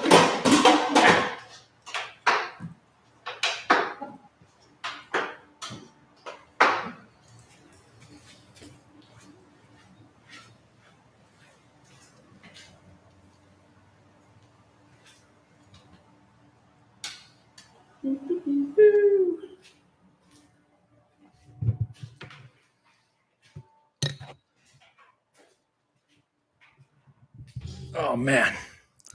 So, wait, how's that angle? Oh man. So, I'm pretty excited about this. I'm just really hoping it turns out. It smells great. I do want to read this. I do want to read this. I got permission from Banty Rooster to read this text he sent me. It's so funny. We were talking about like the actual brewing process and like our the weight that we had to take to actually go through and do this collaboration. And he was talking about how weird of a concept the CrystAle is, that when he placed his order for all the different malts, like that usually wouldn't go together, especially in such high quantities, they sent him an email. They were like, "Hey, did you mean to order these grains together?" He said he was sure they were thinking he was an idiot for ordering this Crystal Malts. It's so funny because funny enough, I ended up having a very similar experience. Every time I walk into my local homebrew store, I see a little fear in their eyes because they're like, "Oh God, what weird thing is he going to do this time?" So when I showed up, he was like, "What are you doing today?" I was like, "I want to brew a CrystAle," and he goes, "I don't know what that is," and I was like, "Okay, hear me out." And I pitched him the whole thing, and he just kind of stared at me for a couple minutes, just like blankly staring at me. And I think he was trying to see if I was pulling a joke on him or not. But yeah, such a weird concept. I'm excited to see how it turns out. Oh man.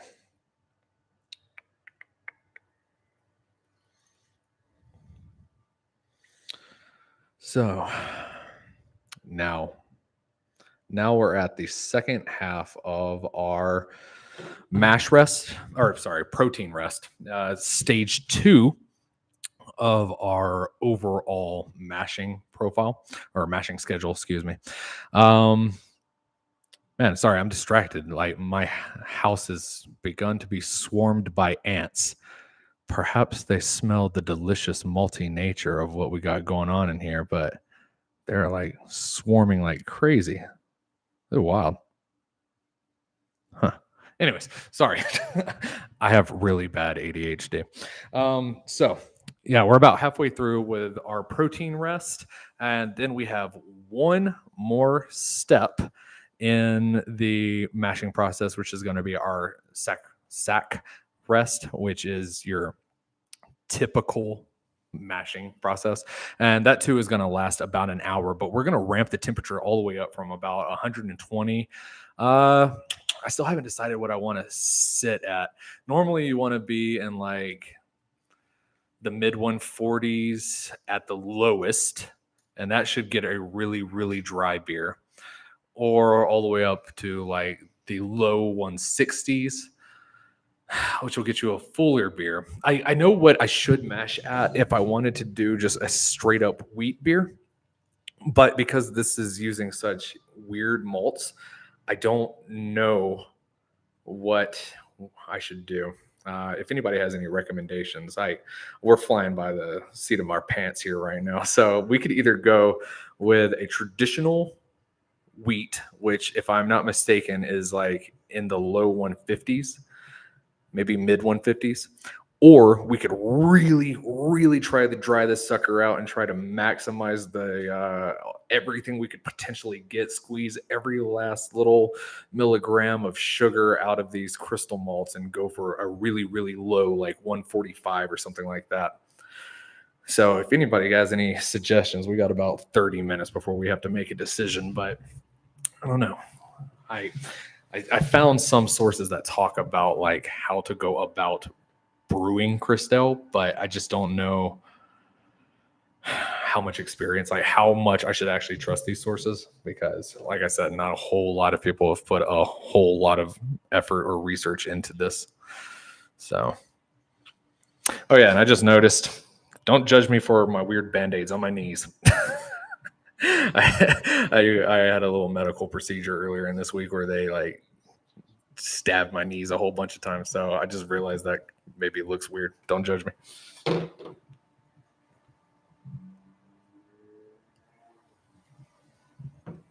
Oh man.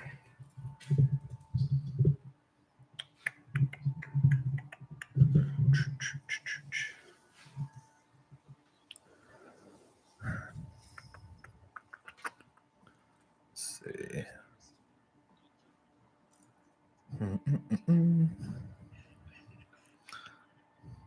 Trying to do some research, see if there's anything I should be looking into for how to bump this up.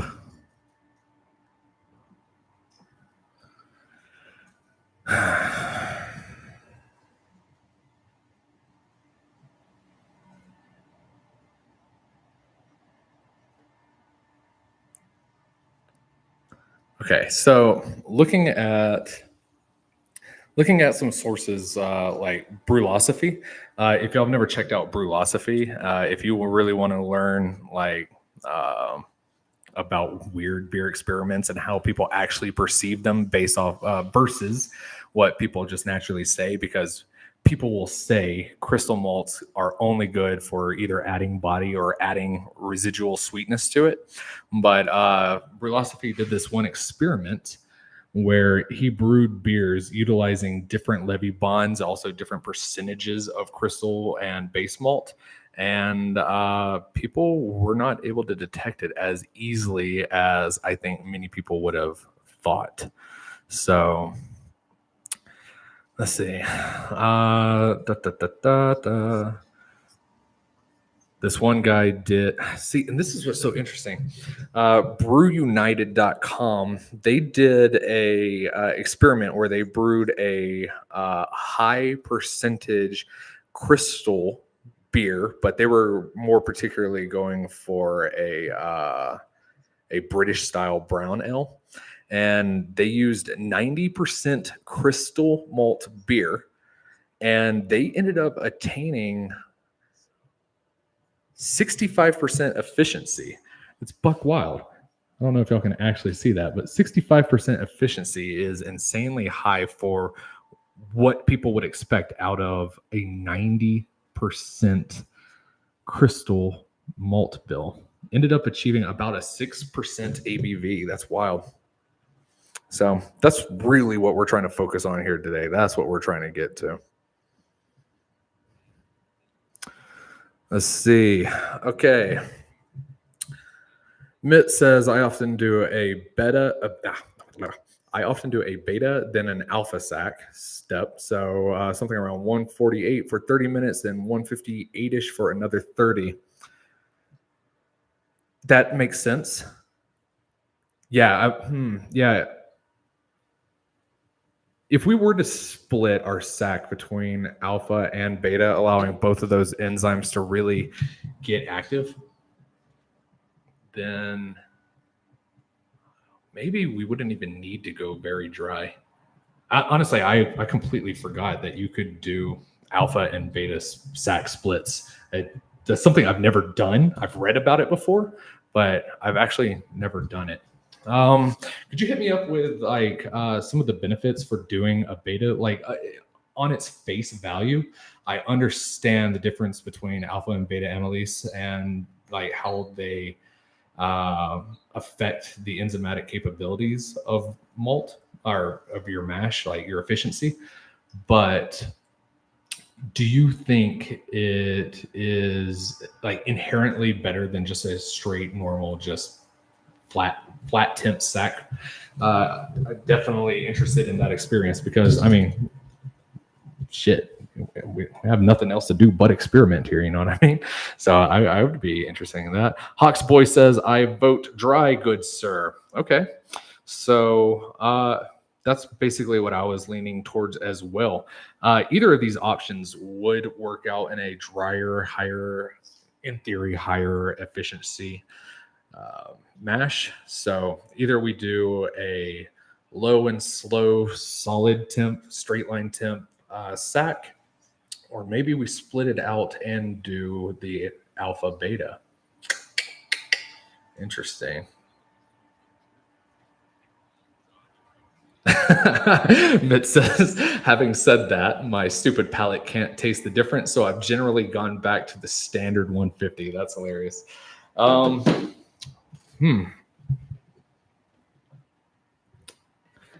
wonder if let's see. We still got about 15 minutes left.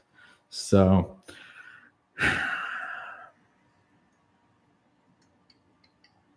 Patrick says he's doing alpha and beta. Interesting. Okay. I think we do the alpha beta because that'll appease everybody. I'm very much agnostic on this. I'm very impartial. Hawks Boy says he wants a very dry sack, and if we do the alpha beta, we're going to end up with a dry sack. Plus, I get to learn. How to do, or I get some experience doing an alpha and beta sack rest. So, I think all of us come to the same conclusion here, going down different avenues. Pretty interesting. So. I'm gonna stick with the exact type of. I'm gonna do the exact schedule Mitt put into the chat. So in about 14 minutes, we are going to bump it up to 148 for 30, and then 158 for another 30, instead of just a flat like one temperature throughout the entire hour. So we get the dry. We get the experience, and we'll be a little bit in line with what Banty's doing over on his experiment. So, yeah, all around, I think this has been pretty good. This has been pretty fun. I'm not gonna lie to y'all. I was so freaking nervous before this stream started. I was like, I'm always anxious whether or not people are going to be interested in content I make, period. So doing it live is terrifying. So it was really cool having people come out and put in, be able to have a conversation, carry this on, because my original plan was I was just going to get on my ukulele and jam if nobody showed up for this. But it was crazy. Kind of like what I was talking about earlier. Literally, like 5 minutes before the stream went live, I had cops show up at my house and they were asking me all these weird questions. And not to get into too dark of a topic, but they were asking questions about a potential 911 call that was coming from a number associated with my house. And I was like, oh, that's not good. What's up with that? That's weird. And then I saw that there was I don't know how to phrase this without botching the monetization. There was a mass incident going on in my hometown. So I was like, oh God, what's going on with that? I started panicking, freaking out, but everybody's okay. So like going live and then having that happen right before I was going live and trying to figure out if everybody was okay, I was like anxiety level 10, man. I was at a full maximum. So it's good that how this all turned out, in more than one way. So to say, I greatly appreciate y'all showing up. This has been a whole lot of fun, and it has encouraged me to try to do this again in the future. So, like I said, I'm definitely gonna. I think I'm gonna have to skip some of my plans. I was planning on beers. I was planning on brew because I'm just so intrigued by that non-alcoholic beer yeast I picked up yesterday that I think that has to be my next brew. I have to see what's up with that. So, if there are any non-alcohol, if there's a beer style you want to see done in non-alcoholic, let me know, because the way this yeast is supposedly able to work, the sky's the limit. We're talking non-alcoholic imperial stouts, non-alcoholic barley wines. There is no limit. So if there's something y'all want to see, let me know.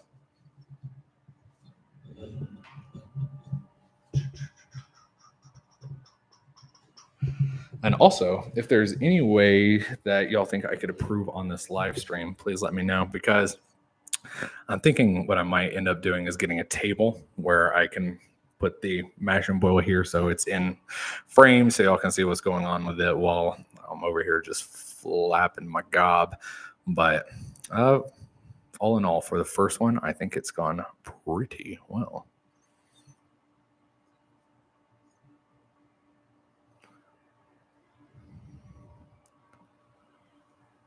Let's see. Let's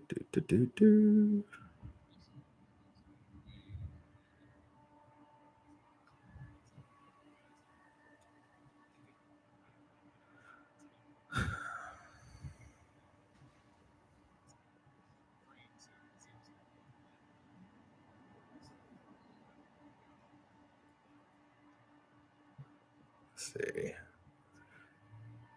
trying to look up what, because like I said, I understand the alpha and beta sac split in concept and in theory, but I've never actually done it, and I've never done a research into it. So I got to see what's up with this. I got to see what the bennies are. Let's see. Beta sac mash.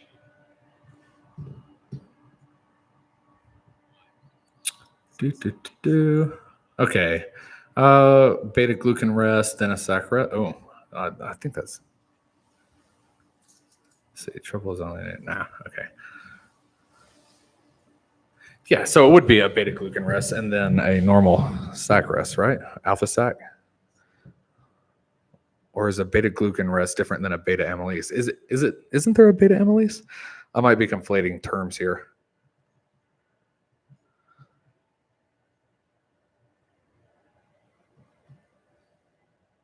Yeah, there is a beta amylase. I'm smart. All right, Pat, see you in a little bit. Dan Kim, oatmeal stout. Love me some desserty stouts on days where I feel a bit chilly. Now, I'm not going to lie to you. That does sound absolutely delicious. I am a stout boy at heart. Love me some stouts. Love me some porters. I think it is so freaking hot here throughout this summer that an oatmeal stout might kill me. But I'm also down for it. We're entering monsoon season, so temperature should be dropping. We should be experiencing some rainy days ahead of us here, So, you know what? An alcohol-free oatmeal stout. That actually sounds pretty interesting. Potentially, yeah, definitely possible. We'll see what's up.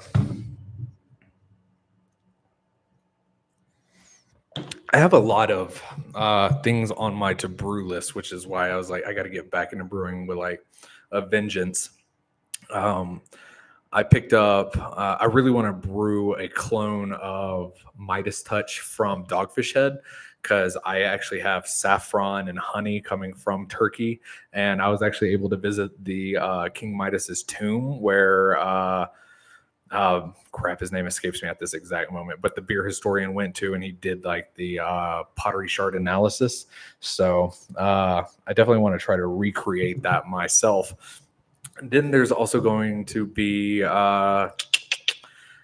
I've had a lot of requests for doing gluten-free beers again. I did one gluten-free beer video like 4 maybe 5 years ago, and it's performed incredibly well, way better than I thought it would.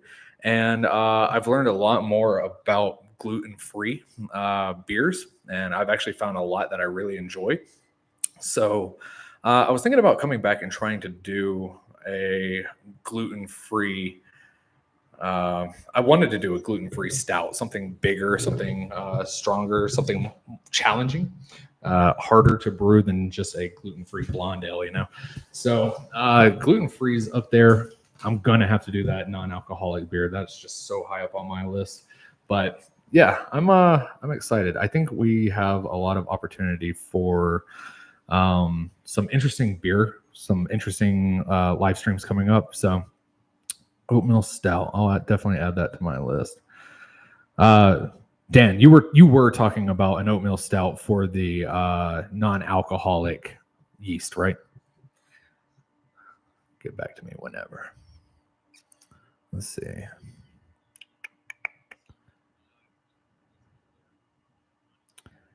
Man, I got to learn the difference between the beta amylase rest and the beta glucan rest.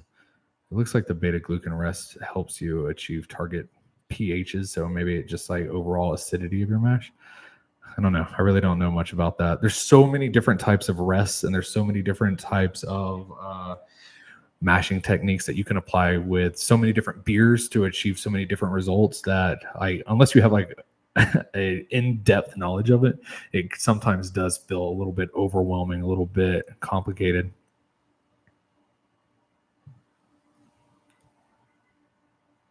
Absolutely, Dan. I 100% get that. I too am an AC blasting person. I, as much as like it's weird, I have a whole lot of care for the environment, and I try to like minimize like my plastic use, and I've gotten rid of a lot of like disposable plastics where I can, but I still crank that AC all the way up. I don't know. Save some where you can, lose some where you can. Interesting. Okay.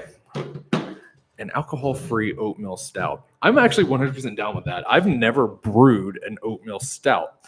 I have brewed stouts with oatmeal in it, and I know that that line is very thin, but like what actually constitutes an oatmeal stout if a stout already has oatmeal in it. But I think a good oatmeal stout is going to have that silky smooth, soft body that only like the gummy protein that oatmeal can create. So I like the idea of that. An oatmeal stout will bump up the percentage. Most oatmeal stouts use flaked oats in it, and maybe some actual like raw rolled oats, like especially your golden oats and stuff like that. And they both impart different characteristics to the overall final product. I found something pretty interesting. There is a Dutch historic beer style that uses almost 100% oats in it. And it would be interesting to make a oatmeal stout where we still adhere to what you would expect out of an oatmeal stout, but we bump the actual oatmeal percentage up a little bit. That way we're not, potentially like really thick, really silky, but also incredibly smooth, easy drinking. That That actually seems like a really good thing. Because, I mean, it's going to take like, I don't know how active and how aggressive that non-alcoholic yeast is. But, I mean, after we let it like mellow out a little bit, we could be potentially drinking that by the end of summer. So, I mean, yeah, that might be perfect going right into early fall here, which we don't really have a whole lot of seasons here in Arizona, but yeah, that's a good potential. All right, we are 1 minute away from entering into our beta Amelise mash, the final step in our mash before we can get to the exciting part, the boil. So let's go ahead and get into this. I'm going to go ahead and start adjusting the camera and everything. That way we can just jump straight into the temperature adjustments.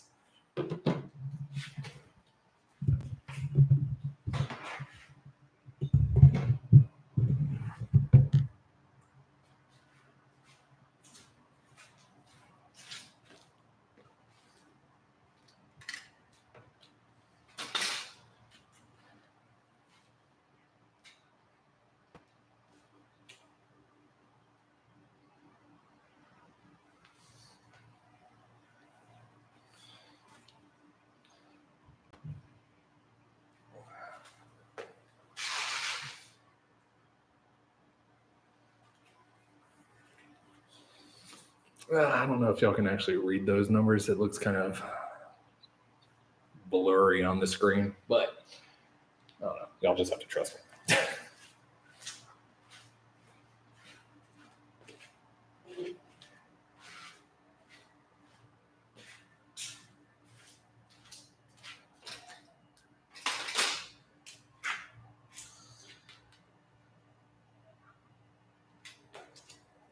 All right, so this is going to be my first. Oh, there we go.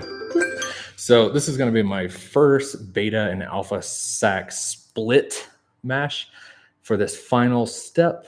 Like I said, I'm going to go with Middle Fro's recommendation on his temperatures and his times for this, since he says he often does it. So I trust him. He has been a reputable source in the past and will most likely continue to be so. So we're going to go ahead and adjust this up from the protein rest to the beta, where we're going to be looking at a 148 degrees Fahrenheit for 30 minutes.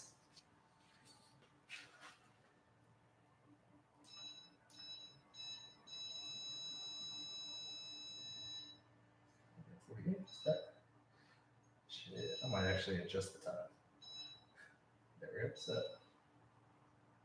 Set. Well.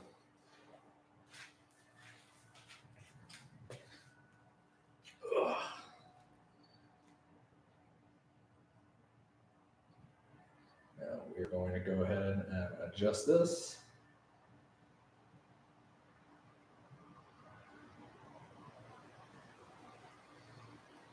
"30-minute timer." There we go.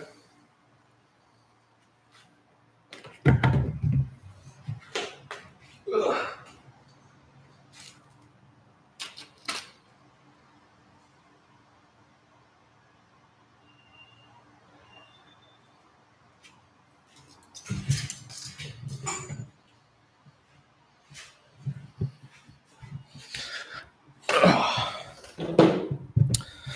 Yeah. Once again, I just want to say thank you, everybody, for coming in, popping into this this live stream. I know it was kind of unexpected.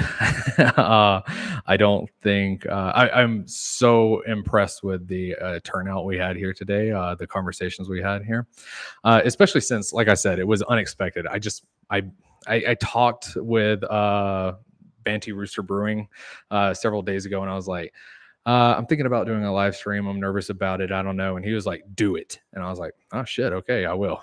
So I thank him for that encouragement. But also, like, I hadn't posted on my actual channel in a while. Because I've been working on another project. Me and my friend Bearded Vikings, we started a podcast, and we've been working really, really hard to try to get season 1 of the podcast out. It's like the whole concept of it is like, I don't know if you can tell by looking at me, but I had a little bit of a rambunctious and rebellious youth. And this story just really revolves around all the chaos me and him got into. Like, I mean, we're talking like potentially going to jail. We're talking about like just a whole bunch of like rebellious, rambunctious stuff. So if y'all are interested in that, it's called Memoirs of a Manhouse. I'll post it down in the description below. But I really uh I really hope, I'm really happy y'all came and checked it out. And if y'all want to learn more about me personally, stuff that I'm too afraid to admit on this channel, check that out. So it's pretty chaotic. Let's see. Mitt said, being Canadian, those temps I'm referring to Celsius. Jesus, what would that even be? 148 Celsius. That's got to be like life ending.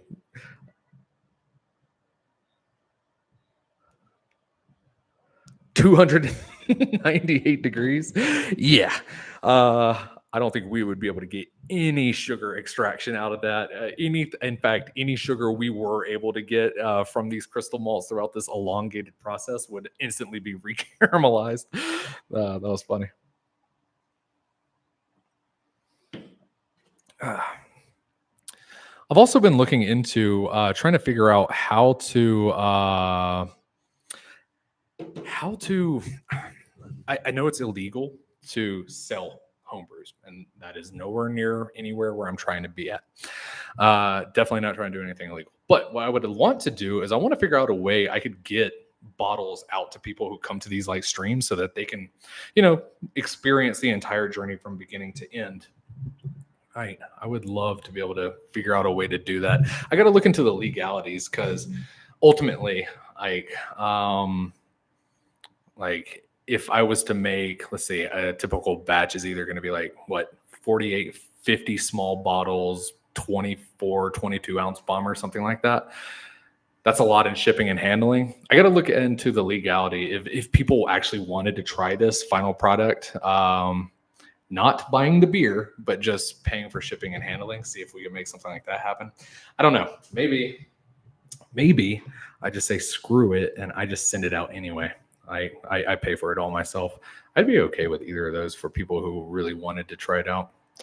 I got to look into that. If people are actually interested in that, I will devote more time, effort, and energy into solving that problem. But I really liked the idea of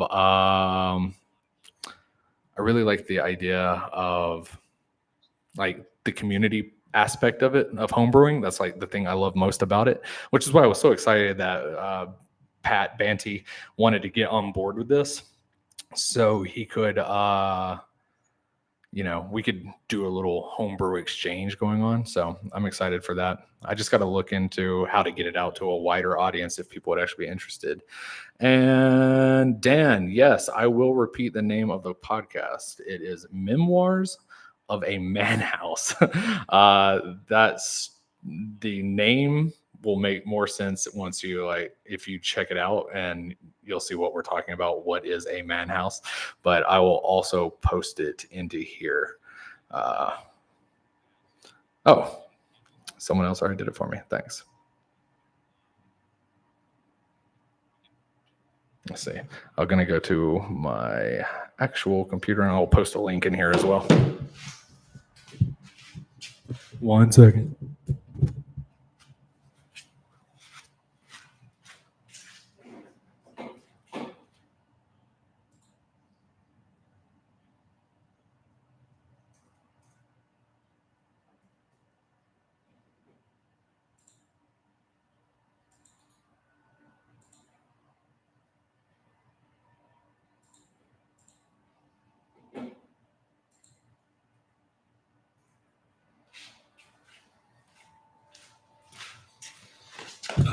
All right, if you follow that link, you can check it out. Here's the caveat. Don't judge me. Don't judge me too harshly. These are stories from, like I said, my youth, and we were hellion children. So one thing me and my co-host keep saying over and over again is that we'll be like, this doesn't paint us in a good light, or I'm afraid people will think we're bad people because of this, stuff like that. So we just started, slowly building up. So if you are interested, check it out. I would appreciate that.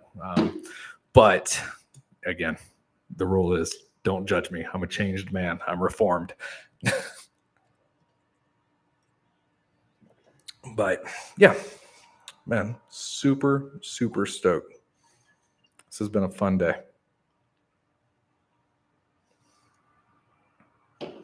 It's mainly the main reason I want to get like my homebrews out is because like we were talking about how I to be able to do videos on historical beer styles the way that I want to do them. I have to brew them myself because it's so impossible to find these incredibly rare, esoteric, like minuscule beer styles that are, literally in the case of Estonia, existing on like one island. That is the maximum range to be able to experience Estonian Kuru-Ulu. But I know I know what they taste like because I've hunted them down. I want to brew them, but I want people to be able to experience it as well, other than just like having this talk, and one of the reasons I was so eager to collab with Banty was because when I did my video on Bière de Garde, the French strong farmhouse ale style, he was like, hey, I'm going to brew a Bière de Garde. And I was like, shit, that's such a good idea. Why don't we just brew these historical beer styles? Or these more experimental ones in the case of this CrystAle. So I was like, okay, we can brew them, we can make videos on them, but how is the audience really going to connect with it? And I think if we were able to figure out some way where we could get these out in a legal manner, I think that would be very interesting. And I think it would be well worth the effort. Just got to figure out how to make it a reality. But also, of course, got to gauge interest. So, yeah, I don't know. It might be worth the effort, I think.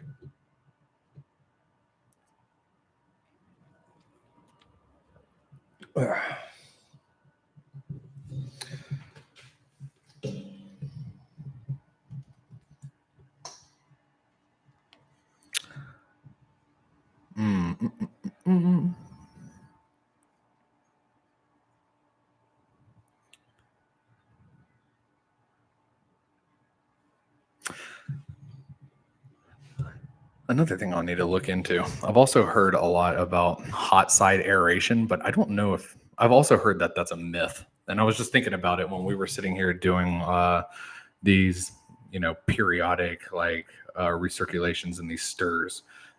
If I remember correctly, that would be like what would cause hot side aeration. But again, I don't know if that's an actual real thing. I've heard it's a myth. I need to look into that. That might be worth its own dedicated video in itself.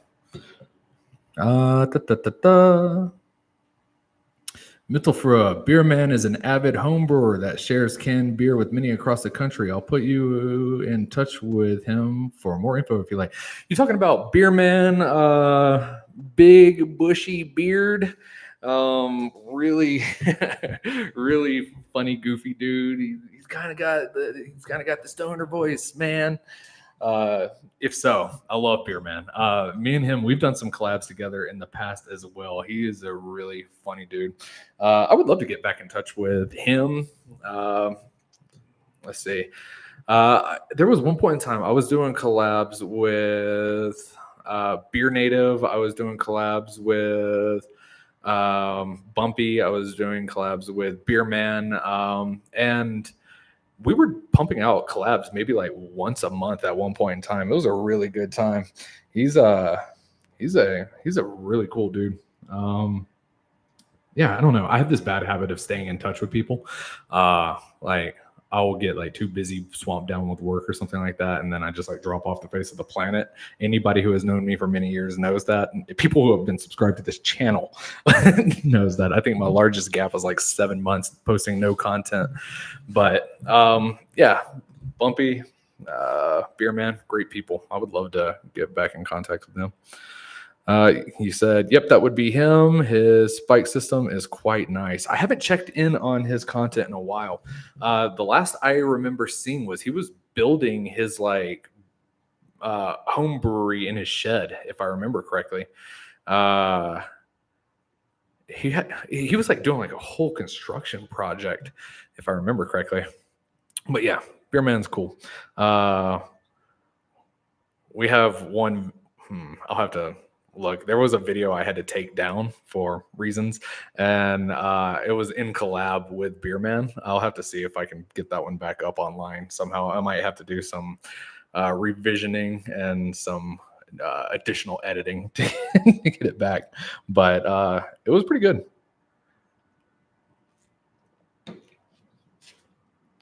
Let's see. Da, da, da, da. Yeah, there's a whole lot. Oh, speaking of man, did y'all speaking of um beer content creators, did y'all hear the bad news about Greg's beer reviews? Um I'm working on a video covering this topic, but very unfortunate to say that Greg's beer reviews passed away. In a very um tragic way. I mean, it was tragic just because he's gone, but and he was so influential and so impactful on me when I first started this channel, because it's almost embarrassing how long I've been doing this, but back when I started doing beer content on a different channel back in 2013 or 14, yeah, 14. Greg was like, he was the dude that I was checking in on to see like how to make beer review content. So, man, it was devastating. I was really bummed out that, you know, he taken too early, but let's see. I plan on making like some type of memorial video for him in remembrance of him and like his impact. But I'm gonna do it in my Legends of Beer series. I want to figure out a way to, because all my videos are monetized. I want to figure out a way that I can actually donate that money to his daughter, who was the one who actually broke the news. I don't know how to get in contact with her, but yeah, I got to figure that out. Let's see. Mitt says, yes, I know certain illicit things are touchy depending on what state you're in. No worries here in Canada, though. Man, I was literally having a conversation earlier today with one of my friends. I have family in Montreal, and I was like, I really want to get back up there, and I want to get back to Canada, explore up there again. Amazing memories going through Canada. Do y'all still have like the weird beer distribution laws? I remember the last time I really looked into it, I was like, everything had to go through like the beer store. Is that like a Canada-wide thing, or was that just like in one of the provinces? Is that what y'all call them? Provinces, states, whatever. I'm a dumb American. I don't know shit about anything else. Sorry, I apologize. But yeah, I'm about 6 years away from retirement. And when I do, I'm going to come up and I'm going to experience Canada in all of its glory. So, looking forward to that. But yeah, I don't know. Absolute tragedy about Greg. He man, he made great content. I mean, for beer reviews, he really captured the essence of what I think beer reviews should be, which is just, it was like conversational. He's sitting at a table, he's talking with you. You're across the other end of the table. They're just chilling out. So, yeah, I don't know. All right, let's not stick around too much on a depressing topic. But yeah, I think my return video, because I think I've taken about a month off, will be in memorial to Greg. But yeah, let's see.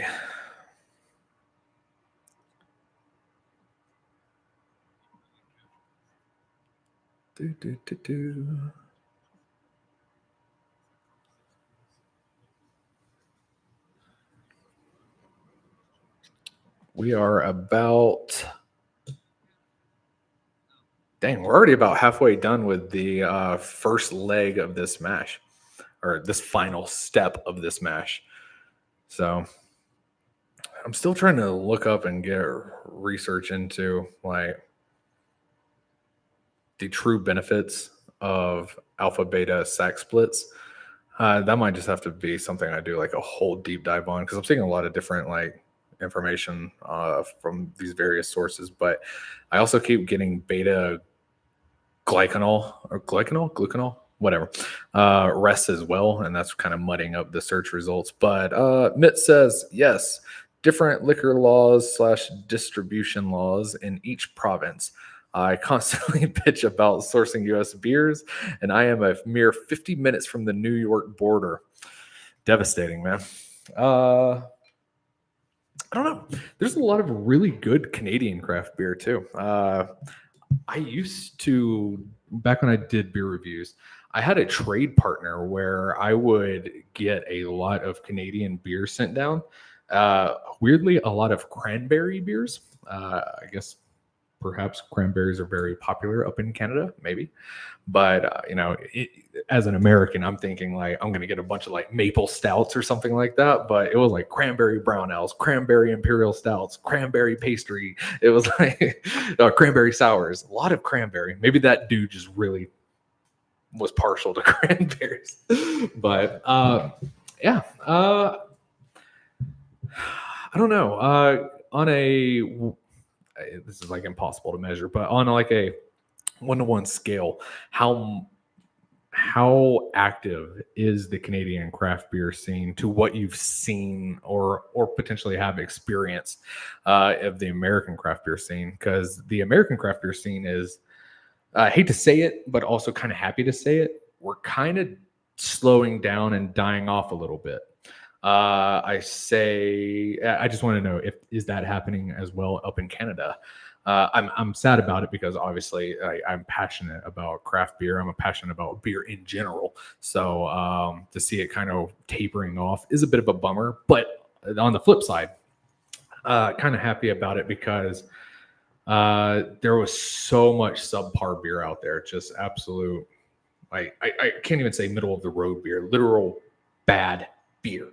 So it's cool to see that maybe some of these bad players, or maybe people who should have never gotten into the industry, or people who were just in it for a cash grab, are going to get out, and it's going to make room for better, higher quality, more passionate beers. I don't know. Excited to see. I'm wondering if that trend is international.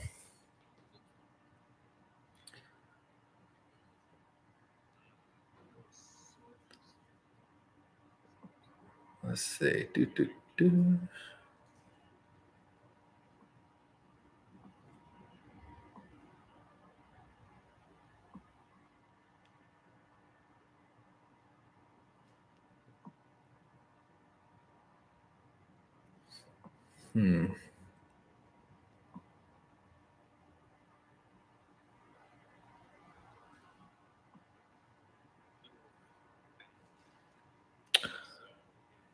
Trying to keep up with the flow. I keep getting these messages saying that my internet is dropping. It freaks me out because I know I keep talking about it, but there is a storm coming. It's a brewing on the horizon. I can see the clouds roll again, but it's I don't know. Things get wacky here when there's actual rain. So I'm worried it's going to drop my internet connection right before we start the boil. Let's see.